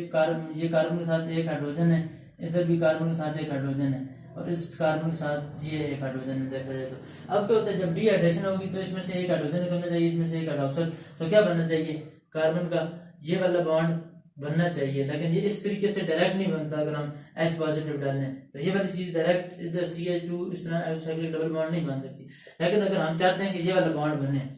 पहले तो ये देखते हैं ना कि ये वाली बॉन्ड क्यों नहीं, ये इस तरह क्यों नहीं बनता, वो क्यों नहीं बनता, क्योंकि अगर हम इसका मैकेनिज्म पढ़ें तो एसिड कैटालाइज होता है, क्योंकि डीहाइड्रेशन के लिए हमेशा जो डीहाइड्रेशन ऑफ अल्कोहल्स होते हैं, तो डीहाइड्रेशन जब हम वगैरह करते हैं तो वाटर जब ग्रुप निकलना होता है, तो डीहाइड्रेशन के जब भी हम करते हैं तो एसिड कैटालाइज होती है, क्योंकि कार्बन में से जब हाइड्रोक्सिल ग्रुप ने जब निकलना होता है तो ये जब वैसे नहीं निकल सकता जब हमने डीहाइड्रेशन करनी होती है, यानी अगर हम इस समय से कहें कि हाइड्रोक्सिल वाटर बन के डायरेक्ट निकल जाए, क्योंकि कार्बन में से हाइड्रोक्सिल ग्रुप लॉस ही नहीं होता, क्योंकि हाइड्रोक्सिल ग्रुप एक गुड लिविंग ग्रुप नहीं है। तो एसिड कैटालाइज इसी वजह से होती है, जब हम एसिड कैटालाइज करते हैं तो ये अपने लोन पेयर के थ्रू हाइड्रोजन को अपने साथ मिला लेते हैं और वो एक वाटर बन जाता है, और आप ऑक्सीजन के ऊपर प्लस के चार्ज जाते हैं, और वाटर आपको पता है एक गुड स्टेबल कंपाउंड है, वाटर एक गुड लिविंग ग्रुप है, आसानी से ऑक्सीजन हाइड्रोक्साइड की प्रोटोनेशन होती है तो वाटर बन जाता है, इस वजह से वो आसानी से लीव कर जाते हैं।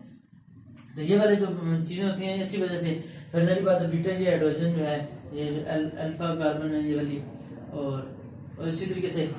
पर बीटा हाइड्रोजन की एलिमिनेशन वगैरह में यही होता है, ये वाला हाइड्रोजन आगे इधर शिफ्ट होगा और ये हाइड्रोक्सिल ग्रुप इधर से फिर वाटर जो है वो लीव कर जाएगा, जैसे ये इधर मान आएगा, ये इसमें से वाटर बन के वाटर निकल जाएगा। नहीं बीटा हाइड्रोजन की एलिमिनेशन वगैरह होती है तो डीहाइड्रेशन ऑफ अल्कोहल, तो इसमें ये होता है, इस वजह से एसिड कैटालाइजेशन जरूरी होती है। अब हम इसकी एसिड कैटालाइजेशन करेंगे, इस मॉलिक्यूल की जो हमने ऊपर कंपाउंड लिखा है ये कंपाउंड है, इसकी एसिड कैटालाइजेशन करेंगे तो इधर वाटर बन जाएगा, जब इधर वाटर बनेगा तो क्या होगा, वाटर बन के जो लीव आ जाएगा, इस कार्बन के ऊपर फिर प्लस का चार्ज आ जाएगा, कार्बन के ऊपर प्लस का चार्ज आ जाएगा, क्योंकि ये वाला जो होगा इसमें से फिर वाटर तो निकल जाएगा, CH2 रह जाएगा, तो इसमें प्लस का चार्ज आ जाएगा। अब इसमें से अगर हाइड्रोजन आए तो ये वाली हाइड्रोजन जब आएगी तो इस कार्बन के ऊपर प्लस का चार्ज है, तो ये वाली हाइड्रोजन क्योंकि ये वाला बन है प्राइमरी कार्बोकैटाइन, और हमने ये बात पढ़ी है कि प्राइमरी एक होता है प्राइमरी कार्बोकैटाइन जिसमें वो ऐसा कार्बन जो आगे फर्दर सिर्फ एक कार्बन के साथ जुड़ा उसे कहा जाता है प्राइमरी कार्बोकैटाइन, और एक होता है जिसमें कार्बन आगे दो कार्बन के साथ जुड़ा उससे कहा जाता है सेकेंडरी कार्बोकैटाइन, ऐसा कार्बन जो आगे फर्दर तीन कार्बन के साथ जुड़ा उससे कहा जाता है टर्शियरी कार्बोकैटाइन, ऐसा कार्बन जिसके साथ सिर्फ हाइड्रोजन हो उसे मिथाइल कार्बोकैटाइन कहा जाता है। अब ये वाला जो है और इसे कार्बोनियम आयन भी कहा जाता है। अब ये वाला जो है इनमें से सारों से ज्यादा स्टेबल कौन सा, ये टर्शियरी कार्बोकैटाइन ज्यादा स्टेबल है, क्योंकि इसकी स्टीरिक हिंड्रेंस बहुत ज्यादा है, जो अटैक होगा वो सारी बात है सिर्फ हमारे पास एक ही जगह बचेगी अटैक के लिए, जबकि स्टीरिक हिंड्रेंस बहुत ज्यादा है तो ये स्टेबल होगा क्योंकि हर तरफ से रुकावट आ जाएगी। जबकि ये वाला देखा जाए तो उसमें से आसानी से अटैक हो सकता है मिथाइल कार्बोकैटाइन, फिर सेकेंडरी प्राइमरी उससे ज्यादा स्टेबल है, सेकेंडरी उससे ज्यादा स्टेबल है, टर्शियरी बहुत ज्यादा स्टेबल है। अब जिधर पॉसिबिलिटी हो रही होगी प्राइमरी को सेकेंडरी के अंदर कन्वर्ट होने की होगी तो सारी बात हो जाएगा, क्योंकि हमेशा हर चीज आती है वहां स्टेबल से स्टेबिलिटी की तरफ जाए। तो ये वाला जो प्राइमरी कार्बोकैटाइन है तो इधर एक पॉसिबिलिटी है, ये वाला कार्बन मौजूद है, टर्शियरी कार्बोकैटाइन स्टेबिलिटी है तो हाइड्रोजन इधर शिफ्ट हो जाएगा, इसमें जब हाइड्रोजन इधर शिफ्ट होगा CH3 इधर बन जाएगा और इस कार्बन के ऊपर प्लस का चार्ज डेवलप हो जाएगा, तो क्योंकि ये टर्शियरी कार्बोकैटाइन बन जाएगा। अब जो हाइड्रोजन होगा वो ये वाला होगा, अब बेस आएगी तो इस हाइड्रोजन को अटैक करी तो बॉन्ड टूट के इधर चला जाएगा, तो इसका प्लस का चार्ज इस तरह खत्म होगा, तो ये एक एंडोसाइक्लिक डबल बॉन्ड होता है। जबकि अगर हम साइक्लोहेक्सानोन ले लें तो साइक्लोहेक्सानोन से जब हम लेते हैं तो फिर हमारे पास बिल्कुल एंडोसाइक्लिक डबल बॉन्ड बन जाते हैं, एक्सोसाइक्लिक फिर उसमें डबल बॉन्ड बनेगा। इधर हमारे पास एंडोसाइक्लिक बॉन्ड है उस केस में फिर हमारे पास एक्सोसाइक्लिक डबल बॉन्ड बन जाता है। अब आगे हम पढ़ते हैं एल्डोल कंडेंसेशन और Claisen Smith reaction, mutual addition और सब्स्टिट्यूशन। एल्डोल कंडेंसेशन में यही चीज हमने पहले पढ़ी, जैसे एल्डोल कंडेंसेशन में क्या होता है कि दो एल्डिहाइड आपस में कंडेंस हो जाते हैं, या तो फिर एक एल्डिहाइड और एक कीटोन आपस में कंडेंस हो जाते हैं। बिल्कुल इसी तरीके से जैसे अगर दो एल्डिहाइड आपस में लें तो फिर क्या होता है कि इसमें से एक एल्डिहाइड लिया और ये एक एल्डिहाइड, इसमें से एक का कार्बोनाइन बन जाता है, यानी ये कार्बन एसिड के तौर पर एक्ट करके ये CH3 है तो इसमें से CH2 के ऊपर नेगेटिव चार्ज आ जाएगा और इसमें से ये नेगेटिव इलेक्ट्रोफिलिक सेंटर के तौर पर एक्ट कर रहे हैं, ये पार्शियल पॉजिटिव चार्ज है, ये बॉन्ड टूट के इधर चला जाएगा, CH3 ऑक्सीजन के ऊपर नेगेटिव चार्ज आ जाएगा और ये कार्बन के साथ कार्बन जुड़ जाएगा और ये एक ग्रुप बन जाएगा इनोल में। ये कार्बन का नेगेटिव जो चार्ज है वो इस कार्बन के साथ जाके जुड़ जाएगा डायरेक्ट और इसके साथ CH2 और ये एक हमारे पास बन जाएगा हाइड्रोक्सिल ग्रुप, जिससे कहा जाता है एल्डोल। एल्डोल का इसी वजह से जाता है क्योंकि ये एक एल्डिहाइड ग्रुप है और ये वाला एक अल्कोहल का ग्रुप है, एल्डिहाइड और अल्कोहल को मिलाकर हम इकट्ठा कर देते हैं एल्डोल। और इसी तरीके से अगर एक कार्बन एक दोनों हिस्सों इसे कहा जाता है सेल्फ एल्डोल कंडेंसेशन, क्योंकि दोनों एलिमेंट एक ही तरह के। इसी तरीके से अगर हम एक एसीटोन ले लें और एक कार्बोनाइन ले लें, खास करें ये वाला CH3 ले लें तो फिर फिर भी कार्बेनाइन जो होगा, कार्बेनाइन हमेशा आप सवाल करते थे कार्बेनाइन इसका बनेगा या इसका बनेगा, तो उस केस में जो कार्बेनाइन होता है वो ज्यादातर उसका बनता है जो स्टेबल होता है, रेजोनेंसली स्टेबलाइज ये वाला, तो कार्बेनाइन इसका बनेगा। तो फिर क्या हो जाएगा, CH3 नेगेटिव चार्ज इधर आता है, ये कार्बन के ऊपर अटैक करता है, फिर ये वाला नेगेटिव चार्ज इधर आ जाता है, ये CH3 इधर रहेगा और ये फिर प्रोडक्ट, ये प्रोडक्ट बने, बस इस H की जगह हमने CH3 लगा दी। लेकिन इसमें एक और बात है कि अगर हम इसकी बात करें, जैसे भी हमने पढ़ी कार्बेनाइन है तो इनोल कंसंट्रेशन ज़्यादा होती है फिनोल के अंदर और रिएक्शन आफ्टर रिएक्शन बैक। इसमें एक चीज़ है, ये वाली तो हमने एल्डोल कंडेंसेशन अभी फिलहाल पढ़ी है, एल्डोल कंडेंसेशन।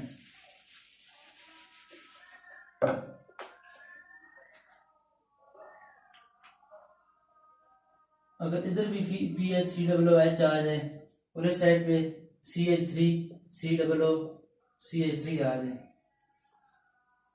तो इसमें देखा जाए तो नो कायरल कार्बन, कोई कायरल कार्बन वगैरह नहीं है। तो अगर इसका वैसे प्रोडक्ट अगर लिखें तो क्या हो जाता है, इसका कार्बेनाइन बनेगा तो ये कार्बन के ऊपर अटैक करेगा,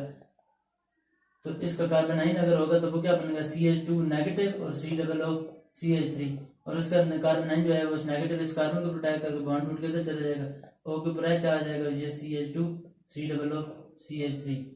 तो ये बन जाएगा हमारे पास। तो देखा जाए ये अब पहले कायरल नहीं था, अब ये कायरल बन गए और ये नो कायरल, इसे कहा जाता है प्रो कायरल कार्बन। पहले ये कायरल नहीं था, नो कायरल, अब ये कायरल कंपाउंड बन गया क्योंकि कार्बन के साथ सारे ग्रुप अल्टरनेट है। अब इसमें फिर क्या होगा, क्योंकि ये कायरल कार्बन है तो जाहिर बात है, अब कार्बेनाइन आफ्टर रिएक्शन एक कार्बन कायरल सेंटर क्रिएट हो गया, इससे रेशमिक प्रोडक्ट बन जाता है, रेशमिक मिक्सचर बन जाता है, रेशमिक प्रोडक्ट 50%। जारी बात है बेस में क्यों बनाते हैं, हमने बात पढ़ी थी बेस में इनोलेट वगैरह बनते हैं। अब फंक्शनल ग्रुप जो होता है वो प्लेनर होता है। अब जहां तक बात है फिनोल की और इसकी एसीटोन की, जब हमने आपस में रिएक्शन करा तो इसका जो इनोलेट बना वो ये वाला बना, इनोल बने। अब इसके दो तरीके हैं, एक तो ये तरीका है कि इसका फिनाइल का CH2 COO ऑक्सीजन के साथ नेगेटिव चार्ज, जैसे हमने भी बात की कि इसका डबल बॉन्ड इस जगह पर आ जाएगा, क्योंकि ये वाला नेगेटिव चार्ज जब इधर शिफ्ट होगा तो ये वाला बॉन्ड टूट के इधर आ जाएगा, तो ये वाली चीज बन जाती है। CH2 का कार्बन के साथ डबल बॉन्ड, कार्बन के साथ ऑक्सीजन का नेगेटिव चार्ज होता है साइड पे CH3, और अब ये हमारे पास ऑक्सीजन के ऊपर नेगेटिव चार्ज, लेकिन हमने बात की जब ये अटैक होगा तो ये वाला चीज वापस आएगी, ये इसके ऊपर नेगेटिव चार्ज आएगा तो ये वाला कार्बन आगे अटैक करेगा, क्योंकि कार्बन जो हमने पढ़ा था कि ये वाली चीज होती है, ऑक्सीजन अपने ऊपर नेगेटिव चार्ज रिटेन कर सकता है जबकि कार्बन नहीं कर सकता, इस वजह से अटैक जो होगा वो कार्बन के थ्रू होगा। कार्बेनाइन अटैक करता है, वो गुड न्यूक्लियोफाइल के तौर पर एक्ट करता है, कार्बन में ज्यादा गुड न्यूक्लियोफाइल है अटैक के लिए। अच्छा, अब ये हमने बात की कि अटैक, अब इसमें से दो चीजें, अटैक दोनों तरफ से हो सकता है। अब अगर तो अटैक हो, क्योंकि प्रोडक्ट तो इसमें से दोनों में ही चीज बनेगी। अब जहां तक बात है अटैक की, तो दो प्रोडक्ट बनेंगे। अगर फ्रंट साइड से, अगर बैक साइड से अटैक होता है तो फिर प्रोडक्ट क्या बनेगा, PHC और OH फिर ऊपर बाहर आ जाएगा अगर बैक साइड से अटैक होता है, और COO और ये CH3। तो ये वाली चीज अब अटैक करेगी दो तरीके, या तो फिर इस साइड से अटैक करें, या तो फिर एक तरीके के उस साइड से, ऊपर वाली साइड से अटैक करें। अगर इस साइड से अटैक करती है, बैक साइड से अटैक करती है, तो ये वाला जो OH है, क्योंकि ये वाला जो है जब OH, जब ये वाला कार्बन है, ये वाला जब इस कार्बन को अटैक करेगा पीछे वाली साइड से करता है तो ये वाला OH जो होगा वो आगे आ जाएगा, जैसे ये वेज में हमने लिखा है ये आगे आ जाएगा, तो ये बन सकता है। अगर ये आगे वाली साइड से अटैक करता है, इस साइड से यानी फर्ज करें अटैक करता है, तो फिर क्या होगा, OH पीछे वाली साइड में चला जाएगा, तो दूसरा प्रोडक्ट हमारे पास ये वाला बन जाएगा PH, तो C, और डॉटेड लाइन में हम ये लिख देंगे COO और CH3। तो ये हमारे पास वेज में और डॉटेड लाइन में दोनों प्रोडक्ट बन सकते हैं, 50% वो 50% रेशमिक मिक्सचर बन जाएगा। तो ये दोनों रेशमिक प्रोडक्ट बन जाएगा, इसी वजह से हम इकट्ठा इन दोनों को लिख देते हैं। ये वाला डॉटेड है, ये वेज है, तो हम इकट्ठा इस तरीके से लिख देते हैं, ये वाला साइन डाल के। इसका मतलब होता है कि रेशमिक प्रोडक्ट बन गया, रेशमिक मिक्सचर। लेकिन बात इस तरीके से कोई भी ऐसी चीजें होती हैं, एक स्टोरी है वो मैं आपको सुनाता हूँ। एडवांस केमिस्ट्री में एक एनर्जियोमर कहा जाता है कि वो ज्यादा बेहतर होता है, जैसे हैज द मोर वैल्यू, क्योंकि एक उसकी एक की वैल्यू में उसमें बहुत ज्यादा यानी फर्क होता है, यानी दो एनर्जियोमर बने, ये लेकिन जहाँ तक बात है एडवांस स्टीरियोकेमिस्ट्री में वो कहती है जिधर एक एनांशियोमर बना वो ज्यादा बेहतर होता है। क्यों? क्योंकि बात होता है ऐसे एसोमेरिक प्रोडक्ट, दो प्रोडक्ट बने होते हैं जिसमें से एक बेनिफिशियल होता है और दूसरा बहुत ज्यादा टॉक्सिक होता है, हार्मफुल होता है और नुकसान पहुंचा देता है। जिस वजह से वो एडवांस जो केमिस्ट्री वो कहती है कि अगर हम चाहते हैं कि प्रोडक्ट बनाई वो जो कि एनांशियोमर स्टीरियो सिलेक्टिव हो, यानी स्टीरियो सिलेक्टिव, तो पेन किलर एक बनाई गई थी एनांशियोमेरिकली प्योर वगैरह। एंजाइम जो होते हैं रिसेप्टर जो होते हैं वो ज्यादातर कायरल होते हैं, लेकिन जो एक एनांशियोमर होता है जैसे कि इंडोल वगैरह ब्लॉक एंजाइम, ये बेसिकली क्या कर सकते हैं, पेनाडोल वगैरह ये एंजाइम को ब्लॉक कर देते हैं, लेकिन इनका एक और जो दूसरा एनांशियोमर होता है इस टॉक्सिक और नो रोल, यानी जो बाद का दवाइयां ऐसी होती हैं उसमें से दो एनांशियोमर शुरू में बन जाते हैं। जब दो एनांशियोमर बनते हैं तो एक तो फायदा पहुंचा रही है जबकि दूसरा उसका साइड इफेक्ट होता है, दूसरा नुकसान पहुंचा रहा होता है उसका एनांशियोमर। तो एक कायरल ड्रग जो कायरल ड्रग होती है वो रिक्वायर 50% एनांशियोमर और 50%, कुछ कायरल ड्रग होते हैं उसमें फिर 50%, जल्दी बात है जो कायरल होगी उसमें ऑप्टिकल एक्टिविटी होगी, ऑप्टिकल एक्टिविटी में से 50% कोई और प्रोडक्ट बनाना होगा, 50% कोई और। 1960 में एक अमेरिका में एक थैलिनोमाइड एक टैबलेट वगैरह जो प्रिपेयर की गई थी, थैलिनोमाइड टैबलेट थी जो कि एक बीमारी में दी जाती थी। तो उसमें ये होता था बेबी जो वगैरह जो पैदा होते थे वो उनके जो होते थे लिम्स के बगैर पैदा होते थे, क्योंकि ये जो ड्रग था फिर इस पर स्टडी किया गया था, क्योंकि ये ड्रग जो था ये रेशमिक मिक्सचर था, इसमें एक एनांशियोमर था वो तो काम कर रहा था जबकि जो दूसरा एनांशियोमर था वो काम नहीं कर रहा था। इस वजह से फिर मुख्तलिफ तो ये एक बात का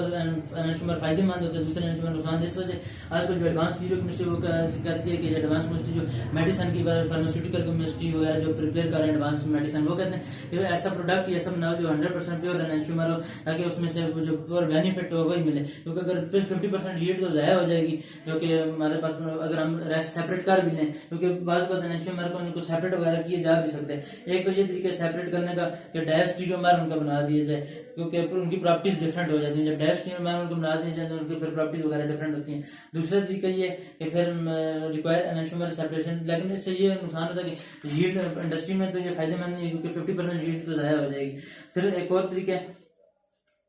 जो कि हम बनाए हो ताकि जो हम चाहते हैं वो वाला प्रोडक्ट ही वो बनाए। स्टीरॉइड्स जो होते हैं वो हैवी मॉलिक्यूल्स होते हैं, एक जो कोलेस्ट्रॉल वगैरह होते हैं, जो नेचुरल वन मॉलिक्यूल एक मॉलिक्यूल में 5 से ज़्यादा स्टीरियो सेंटर्स वगैरह होते हैं। जो नेचर होती है वो 100% स्टीरियो सिलेक्टिव प्रोडक्ट बनाती है। वी कैन नॉट कंट्रोल, हम जो होते हैं हमारे से 100% स्टीरियो सिलेक्टिव प्रोडक्ट जो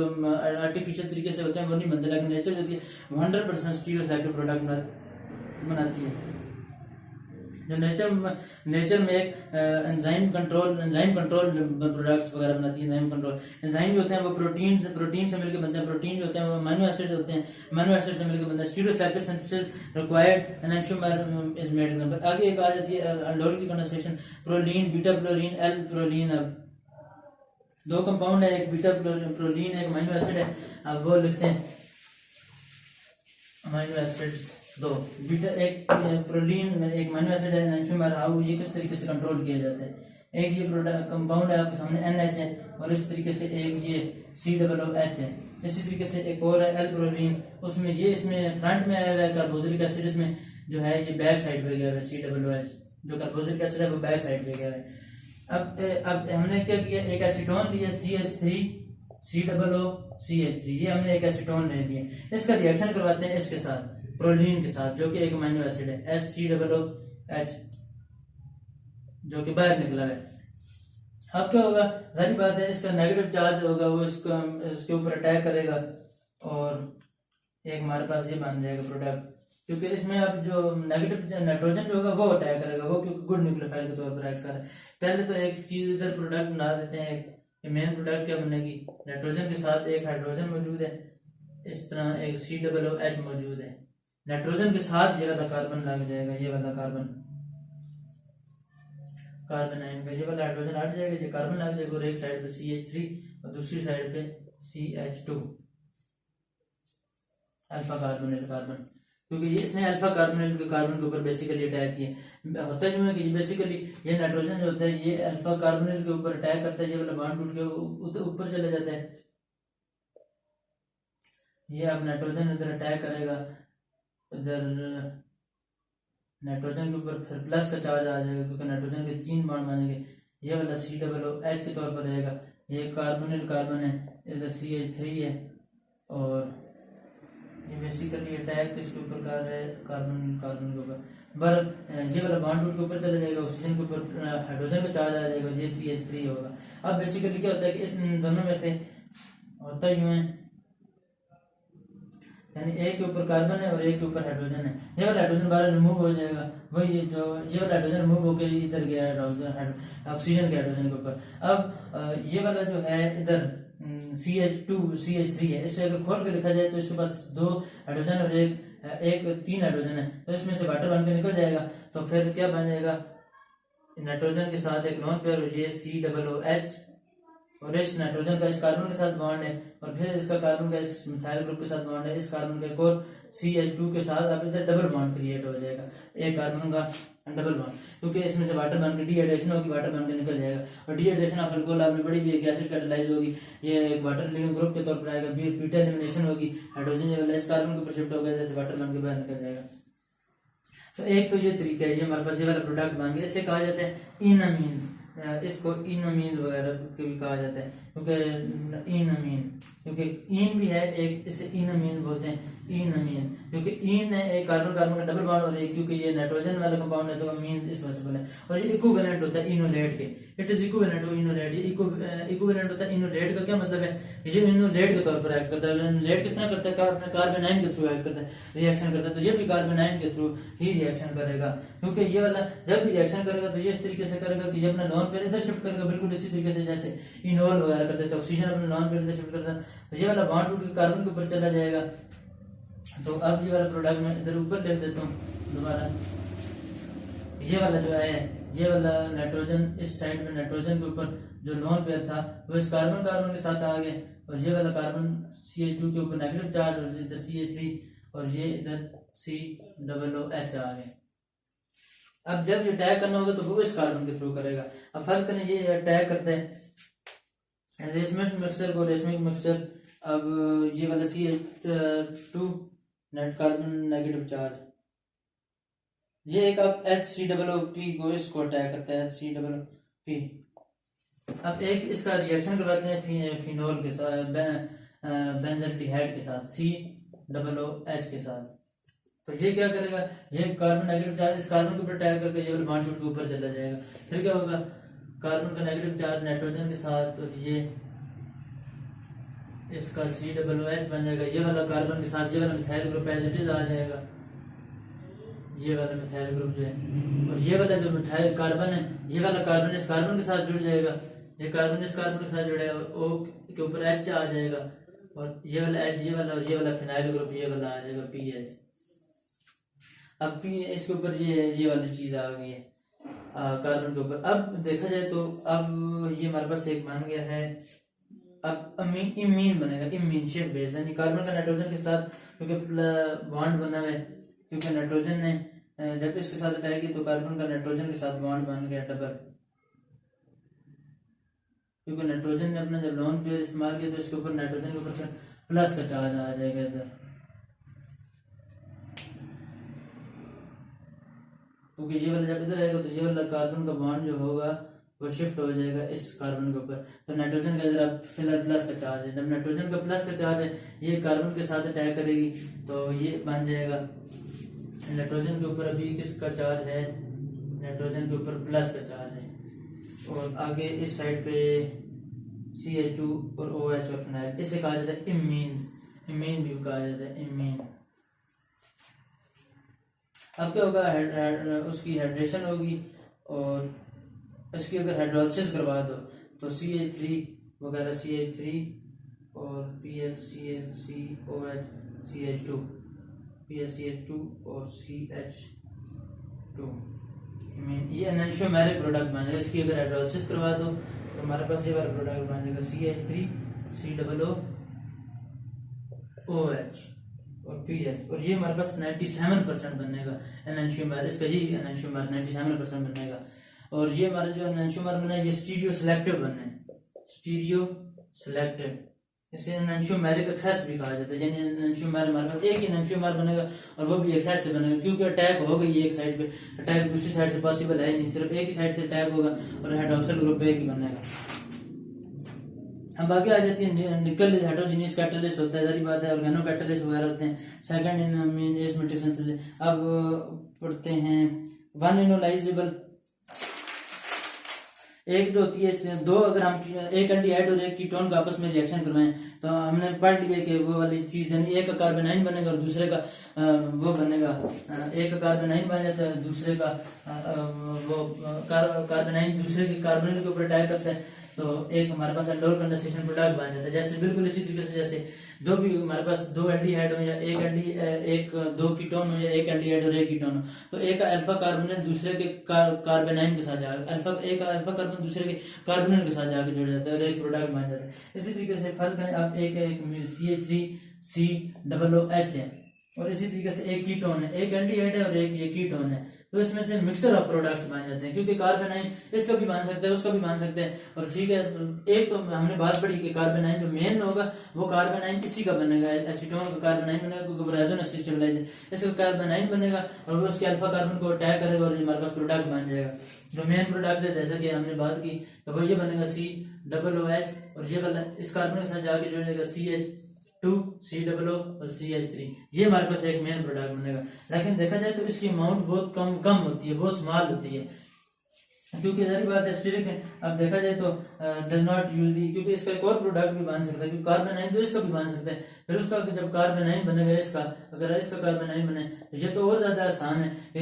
ये इसमें तो स्टीरिक एनर्जी आता है, इस साइड से भी हो सकता है इस साइड से भी हो सकता है, तो वो तो आसानी से उल्टा इधर अटैक करके ये तो अपने साथ ही रिएक्शन बना लेगा। तो एक और प्रोडक्ट ये वाला भी मान जाएगा CH3COH CH2 COOH और इसकी मिकदार इससे उल्टा ज्यादा बनेगी क्योंकि ये जल्दी हो जाएगा, क्योंकि ये छोटा स्टीरिक एनर्जी काम है। और दूसरी चीज कि इसका कार्बन आयन बन जाए और उसका अटैक हो उसके साथ, पहले तो हमने बात की इन दोनों का आपस में होगा, अब जल्दी बात इसके साथ भी हो सकता है, फिर वो लेदर बन जाएगा, फिर एक और प्रोडक्ट बन जाएगा कि इसका CH3 CH2 CH इसका ये जो है इसके साथ जाके जब जुड़ेगा तो अल्फा कार्बोनिल के साथ इसका कार्बोनाइन होगा, उसके अल्फा कार्बोनिल को अटैक करेगा, तो फिर एक और प्रोडक्ट बन जाएगा, मिक्सचर ऑफ प्रोडक्ट्स हमारे पास बन रहे हैं सारे। तो फिर क्या होगा कि ये वाला ज्यादा नहीं है कि एक वन इनोलाइज इसका ये बेहतरीन तरीका ये कि इसमें मैक्सिमम सेल कंडेंसेशन बात हो जाती है, तो इसमें ज्यादातर ये तरीका कि इस तरीके से अगर कोई हो प्रोडक्ट बने तो इसमें फिर क्या करना पड़ता है, दो reaction cross and double condensation में ये काम होता है, दो इनोलाइजेबल दो रिएजेंट होने चाहिए, एक इनोलाइजेबल रिएजेंट होना चाहिए और दूसरा नॉन इनोलाइजेबल रिएजेंट होना चाहिए। तो ये वाला एक तरीका है जिससे हमारे पास जो दूसरे वाला जो नॉन इनोलाइजेबल रिएजेंट हो वो ज्यादा रिएक्टिव हो वन दूसरे पहले वाले इनोलाइजेबल रिएजेंट से, यानी दो इनोलाइजेबल अगर रिएजेंट हो हमारे पास तो एक इनोलाइजेबल होना चाहिए और एक नॉन इनोलाइजेबल, फिर प्रोडक्ट ये वाला रिएक्शन क्योंकि सही हो ही नहीं सकता क्योंकि प्रोडक्ट ही नहीं मिल रहा। एक हमारे पास ये एक प्रोडक्ट है COOH, ये एक इसके पास कोई अल्फा हाइड्रोजन अल्फा कार्बन वगैरह नहीं है, अल्फा हाइड्रोजन वगैरह नहीं है, बीटा हाइड्रोजन नहीं है इसमें कोई, और प्लस CH2 और इसका रिएक्शन करवाते हैं हम एक एसीटोन के साथ CH3COOCH3 एसीटोन के साथ रिएक्शन करवाया, इसका सारी बात है हमारे पास फिर कार्बोनाइन बन जाएगा, कार्बोनाइन बनेगा तो कार्बन के ऊपर नेगेटिव चार्ज होगा C और इस साइड पे CH3 बन जाएगी, ये इस अल्फा कार्बन के ऊपर अटैक करेगा ये और बॉन्ड टूट के ऊपर चला जाएगा और बॉन्ड टूट के ऊपर चला जाएगा। अब इसमें क्या ये वाला एक इनोलाइजेबल रिएजेंट है और ये वाला नॉन इनोलाइजेबल रिएजेंट है, और जो नॉन इनोलाइजेबल रिएजेंट है वो ज्यादा रिएक्टिव है, इस वजह से ये वाला प्रोडक्ट आसानी से बन जाते हैं, इसमें बीटा हाइड्रोजन बिल्कुल नहीं होता। एक और मेथड है जिसे कहा जाता है सेकंड मेथड भी है इसका, लिथियम इनोलेट की केमिस्ट्री, तो उसके मुताबिक भी हमारे पास जैसे हमने क्रॉस कंडेंसेशन में हमने बात पढ़ी कि एक दो मेथड है, एक मेथड ये कि एक इनोलाइजेबल रिएजेंट होना चाहिए, एक नॉन इनोलाइजेबल रिएजेंट होना चाहिए, और जिसमें से एक जो नॉन इनोलाइजेबल वाला रिएजेंट है वो ज्यादा रिएक्टिव होना चाहिए तब प्रोडक्ट आसानी से बन सकता है। एक और मेथड है जिसे कहा जाता है लिथियम डाइसोप्रोपाइलमाइड, जिसे कहा जाता है LDA, उसके मुताबिक भी हमारे पास फिर एक जो आसानी से रिएक्शन हो जाता है, जैसे LDA लिथियम इनोलेट की केमिस्ट्री होती है उसमें ये प्रोडक्ट बनता है लिथियम डाइसोप्रोपाइलमाइड, इसके साथ भी दो लगे हुए हैं, इसी तरीके से इधर लिथियम लगा हुआ है और इधर भी हमारे पास नॉन ये लिथियम डाइसोप्रोपाइलमाइड इसे बोलते हैं LDA। तो इसका क्या फायदा होता है, इसमें भी यही होता है कि प्रोपाइल अमीन क्रॉस डबल कंडेंसेशन आसानी से हो जाती है कि लिथियम इनोलेट वगैरह बन जाते हैं, जैसे इसमें अगर लिथियम इनोलेट बनाए जैसे एक ये CH3COOH ये एक एल्डिहाइड ग्रुप है, इसी तरीके से CH3 double bond with C, oxygen के ऊपर एक नेगेटिव चार्ज और साथ लिथियम पॉजिटिव है, फिर एक CH3 ग्रुप लगा है, क्योंकि ये एक इनोलेट की केमिस्ट्री है। जैसे जरी बात है जब CH2 नेगेटिव होगा जब हम एसीटोन का बनाएंगे, ये वाला हमने एसीटोन का इनोलेट लिए, तो ये वाला ऑक्सीजन के ऊपर नेगेटिव चार्ज है। अब क्या होगा कि ये वाला नेगेटिव चार्ज टूट के इधर आएगा और ये अटैक करेगा कार्बोनिल कार्बन के ऊपर, क्योंकि ये वाला जो है ये नॉन इनोलाइजेबल है, ये वाला इनोलाइजेबल था, ये वाला नॉन इनोलाइजेबल है, और ये वाला जो नॉन इनोलाइजेबल है वो वाला ज्यादा रिएक्टिव है, क्योंकि स्टेरिक हैंडस वगैरह कम है, आसानी से एक ही प्रोडक्ट मिलेगा, वो भी 100% वही एक ही एनएंटियोमेरिक प्रोडक्ट मिलेगा। इसी तरीके से एक और थर्ड मेथड होता है वो स्लाइड इनोल ईथर का होता है, वो भी इसी तरीके से होता है। अब एक रिएक्शन पढ़ते हैं क्लेजन कंडेंसेशन। क्लेजन कंडेंसेशन में क्या होता है, क्लेजन कंडेंसेशन में दो एस्टर्स की आपस में कंडेंसेशन होती है। जैसे कि एक एस्टर हो गया CH क्लेजन, इसका नाम है Claisen Smith reaction, Claisen Smith condensation reaction इसे कहा जाता है, क्लेजन स्मिथ। इसमें दो एस्टर्स की आपस में होती है, जैसे एक CH3O इधर CH3 लगा लें, इसी तरीके से एक और CH3 COO लगा लें। इसमें अब जरी बात है ये वाला जो एक हाइड्रोजन होगा वो जरी बात है एसिडिक होगा, इसमें से 3 लगे हुए, इसमें से एक हटा लो तो CH2 नेगेटिव हो जाएगा, COO और आगे ये OET है, ये वाला अटैक करके इस कार्बन के ऊपर, और ये वाला फिर डबल बॉन्ड टूट के ऑक्सीजन के ऊपर चला जाएगा। जब ये डबल बॉन्ड टूट के ऑक्सीजन के ऊपर चला जाएगा, ऑक्सीजन के ऊपर नेगेटिव चार्ज आएगा OCH3, और ये वाला कार्बन इस कार्बन के साथ जुड़ गया तो CH2 COO और OET, ये वाला बॉन्ड टूट के इधर आएगा, methoxide is good leaving group है, लीव कर जाएगा जैसे CH3 COO CH2 COO OET, ये क्या बन गया 1,3 डाइकार्बोनिल कंपाउंड बन गया। एक तो ये चीज, और ये चेन एलोंगेशन भी होगी, ये दूसरी चीज। और ठीक है, ये एक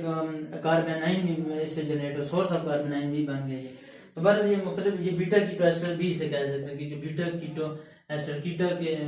कीटो एस्टर भी हमारे पास जनरेट होगा। इसी तरीके से एक और होती है मिचेल एडिशन रिएक्शन, और मिचेल ये वाली थी क्लेजन स्मिथ कंडेंसेशन रिएक्शन। अब एक और है जिसे कहा जाता है मिचेल एडिशन रिएक्शन, और वो 1,4 एडिशन रिएक्शन होती है, यानी एक एलिमेंट जो है वो कार्बन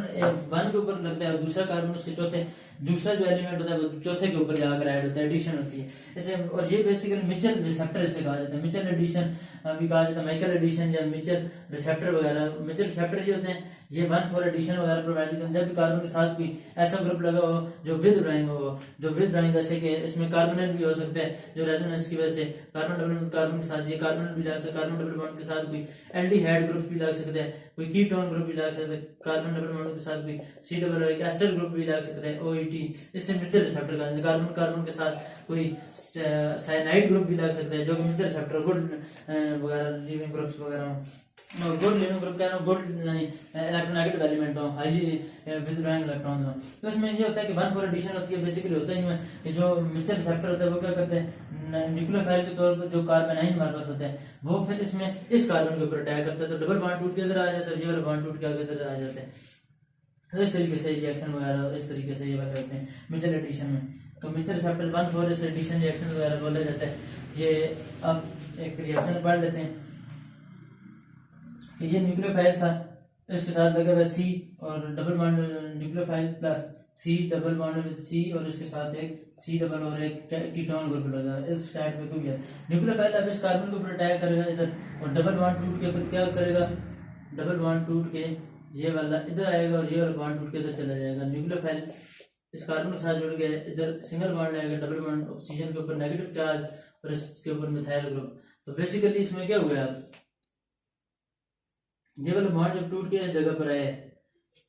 ये, तो ये वाला बॉन्ड टूट के ऑक्सीजन के ऊपर चला गया। अब एक हो ये 1 के ऊपर एडिशन 1 2 3 और एक होगी 4 के ऊपर एडिशन, ये हाइड्रोजन से आके जुड़ जाएगा, ये भी इनोल बन गया। तो इस तरीके से इनोल सिंपल टॉटोमेरिक फॉर्म है ये इसकी, ठीक है, इसे मिचेल एडिशन वगैरह कहते हैं। अब एक और चीज है इसी तरीके से also donate electron, nucleophile is not attached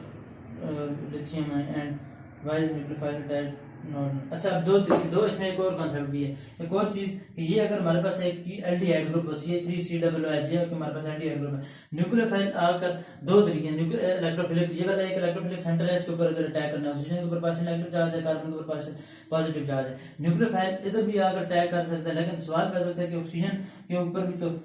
उधर से नेगेटिव चार्ज था, तो उधर से ऑक्सीजन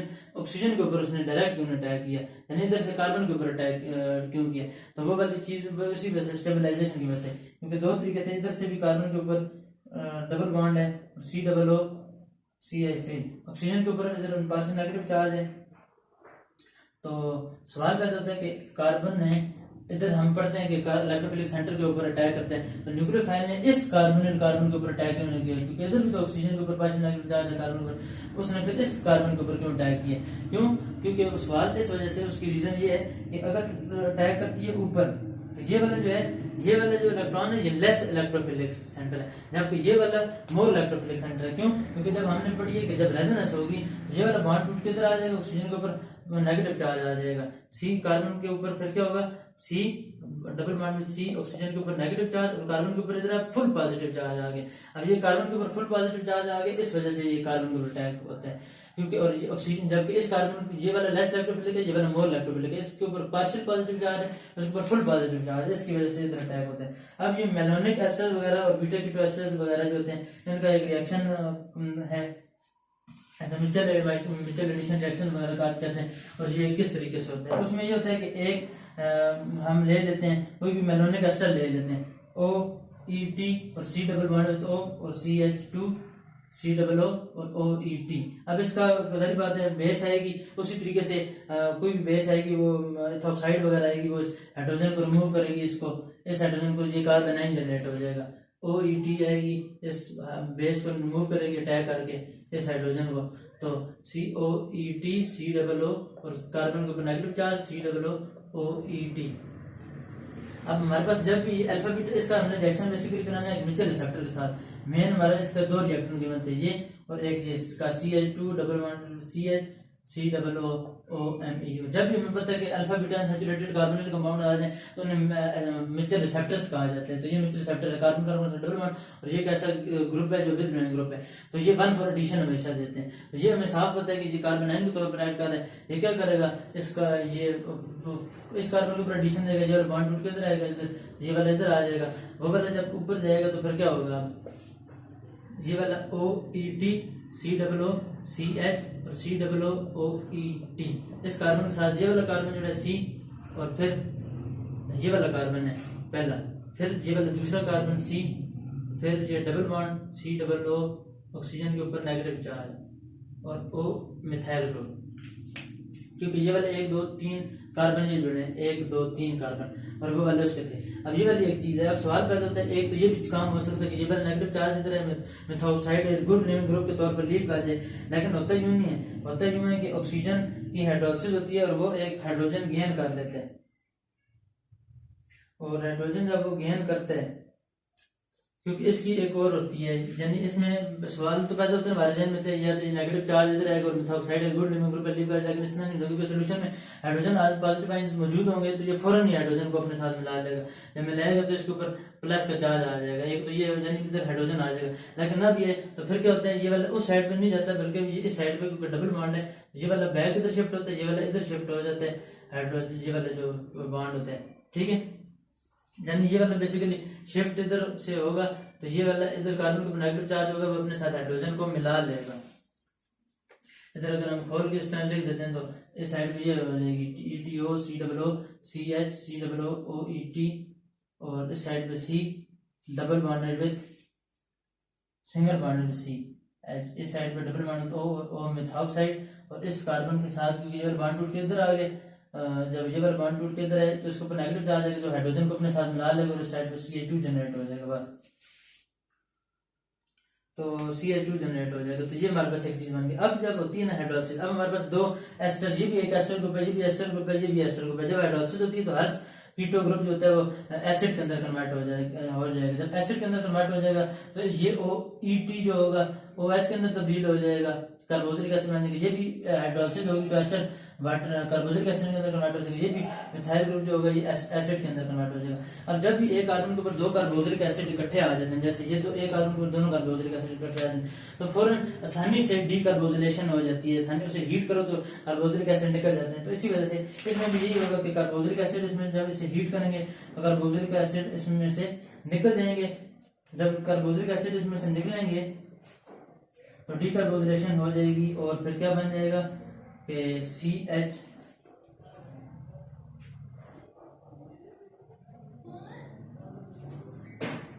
इसमें से डीकार्बोजिलेशन होगी, इसमें से इसके पास दो हैं तो एक पूरा का पूरा निकल जाएगा और इसमें से भी डीकार्बोजिलेशन में से निकल जाएगा। तो हमारे पास एक बन जाएगा CH3 इधर COOH CH2 और COOH, क्योंकि ये वाला एक COOH है, बाकी ये वाला पहला कार्बन, ये दूसरा कार्बन, ये तीसरा कार्बन, ये चौथा कार्बन, और ये वाला बीच में निकल जाएगा। ये हमारे पास एक बन गया। जो एक कार्बन वाला होते हैं आपको पता है मेलोनिक एसिड होते हैं। दो कार्बन दो कार्बोक्सिलिक एसिड के साथ जब एक CH2 अंदर आ जाए तो मेलोनिक एसिड, दो आ जाए तो सक्सेनिक एसिड, तीन आ जाए तो एडिपिक एसिड, ये एक एडिपिक एसिड बन गया। और अगर चार आ जाए नहीं ये मस्गा, ये ग्लूटारिक एसिड बन गया। तो इसी तरीके से अगर चार आ जाए CH2 तो एडिपिक एसिड का ये ग्लूटारिक एसिड हमारे पास बन गया। बहरहाल यानी एक कार्बन के ऊपर जब दो कार्बोक्सिलिक एसिड होते हैं तो वो रिमूव क्यों हो जाते हैं, अनस्टेबल क्यों हो जाते हैं, तो उसकी चीज में बताएं तो जब एक कार्बोक्सिलिक एसिड के ऊपर एक कार्बन के ऊपर दो कार्बोक्सिलिक एसिड आ जाते हैं तो वो किस तरीके से जल्दी क्यों रिमूव हो जाते हैं, डीकार्बोजिलेशन में आसानी क्यों हो जाती है। वो इस वजह से कि जब कार्बोक्सिलिक एक कार्बन के ऊपर दो कार्बोक्सिलिक एसिड आ जाए तो बेसिकली होता यूं है कि उसमें इंट्रामोलिक्यूलर हाइड्रोजन बॉन्डिंग हो जाती है। जैसे ये एक है OH कार्बोक्सिलिक एसिड है, CH2 फिर एक COOH, ये एक OH है। इसी तरीके से इसको अगर हम खोल कर लिखें तो O इस साइड पे OH, CH2 इस साइड पे C डबल बॉन्ड O और ये O और ये H, इसमें इंटरमॉलिक्यूलर हाइड्रोजन बाइंडिंग हो जाती है और ये 1 2 3 4 5 6 ये 6 मेंब्रेन जनरेट हो जाते हैं इंटरमॉलिक्यूलर हाइड्रोजन बाइंडिंग की वजह से, जिसकी वजह से ये स्टेबल होते हैं। अब होता ही है कि ये एक चीज बनी है तो उसके बाद क्या होता है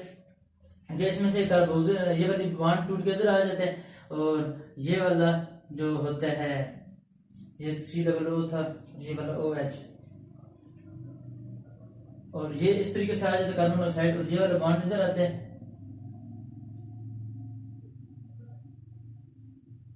इस जगह पे टूट के आ जाते हैं और फिर ये वाला तो CH2 C double bond COOH ये वाला बॉन्ड टूट के ये वाला बॉन्ड जो होगा ये टूट के इधर इस जगह पर आ जाता है। अब क्या होता है जब ये आएगा तो ये कार्बन डाइऑक्साइड ये वाली निकल जाएगी ये वाली बॉन्ड के अंदर से और ये वाला बॉन्ड टूट के इधर आ जाए, इन दोनों कार्बन के दरमियान डबल बॉन्ड बन जाएगा CH2 इधर OH है और ये वाला बॉन्ड टूट के इधर आएगा तो इस साइड पे भी OH आ जाते हैं। अब एक ये वाला बॉन्ड टू डायोल बन गया, जैसे जमीन डायोल भी कहते हैं। विसिनल होते हैं जो अलग-अलग आपस में जब एक ही कार्बन के ऊपर दो हाइड्रोक्सिल ग्रुप आ जाए उसे विसिनल डायोल कहते हैं। ये तो हमारे पास एक विसिनल डायोल बन गया, दोनों हाइड्रोक्सिल ग्रुप एक ही कार्बन के पोजीशंस पर आ गए हैं। तो होता यूं है अब ये एक इनोल बन गया, ये वाला बॉन्ड टूट के इधर आएगा, ये वाला बॉन्ड फिर जो होगा ये बॉन्ड टूट के इधर आएगा और ये वाला डबल बॉन्ड टूट के इस हाइड्रोजन के ऊपर शिफ्ट हो जाएगा। ये COOH और ये CH2 ये इनोल कीटो इनोल टाटोमराइजेशन ये वाला हाइड्रोजन जो होगा वो इस जगह पर शिफ्ट आ जाएगा, ये CH3 बन जाएगा और ये वाला ये हमारे पास क्या बन गया एथेनोइक एसिड हमारे पास बन गया, जिसे एसिटिक एसिड भी कहते हैं। इसका मतलब है हम इससे एसिटिक एसिड भी बना सकते हैं। तो ये वाली एक चीज थी, बाकी नेक्स्ट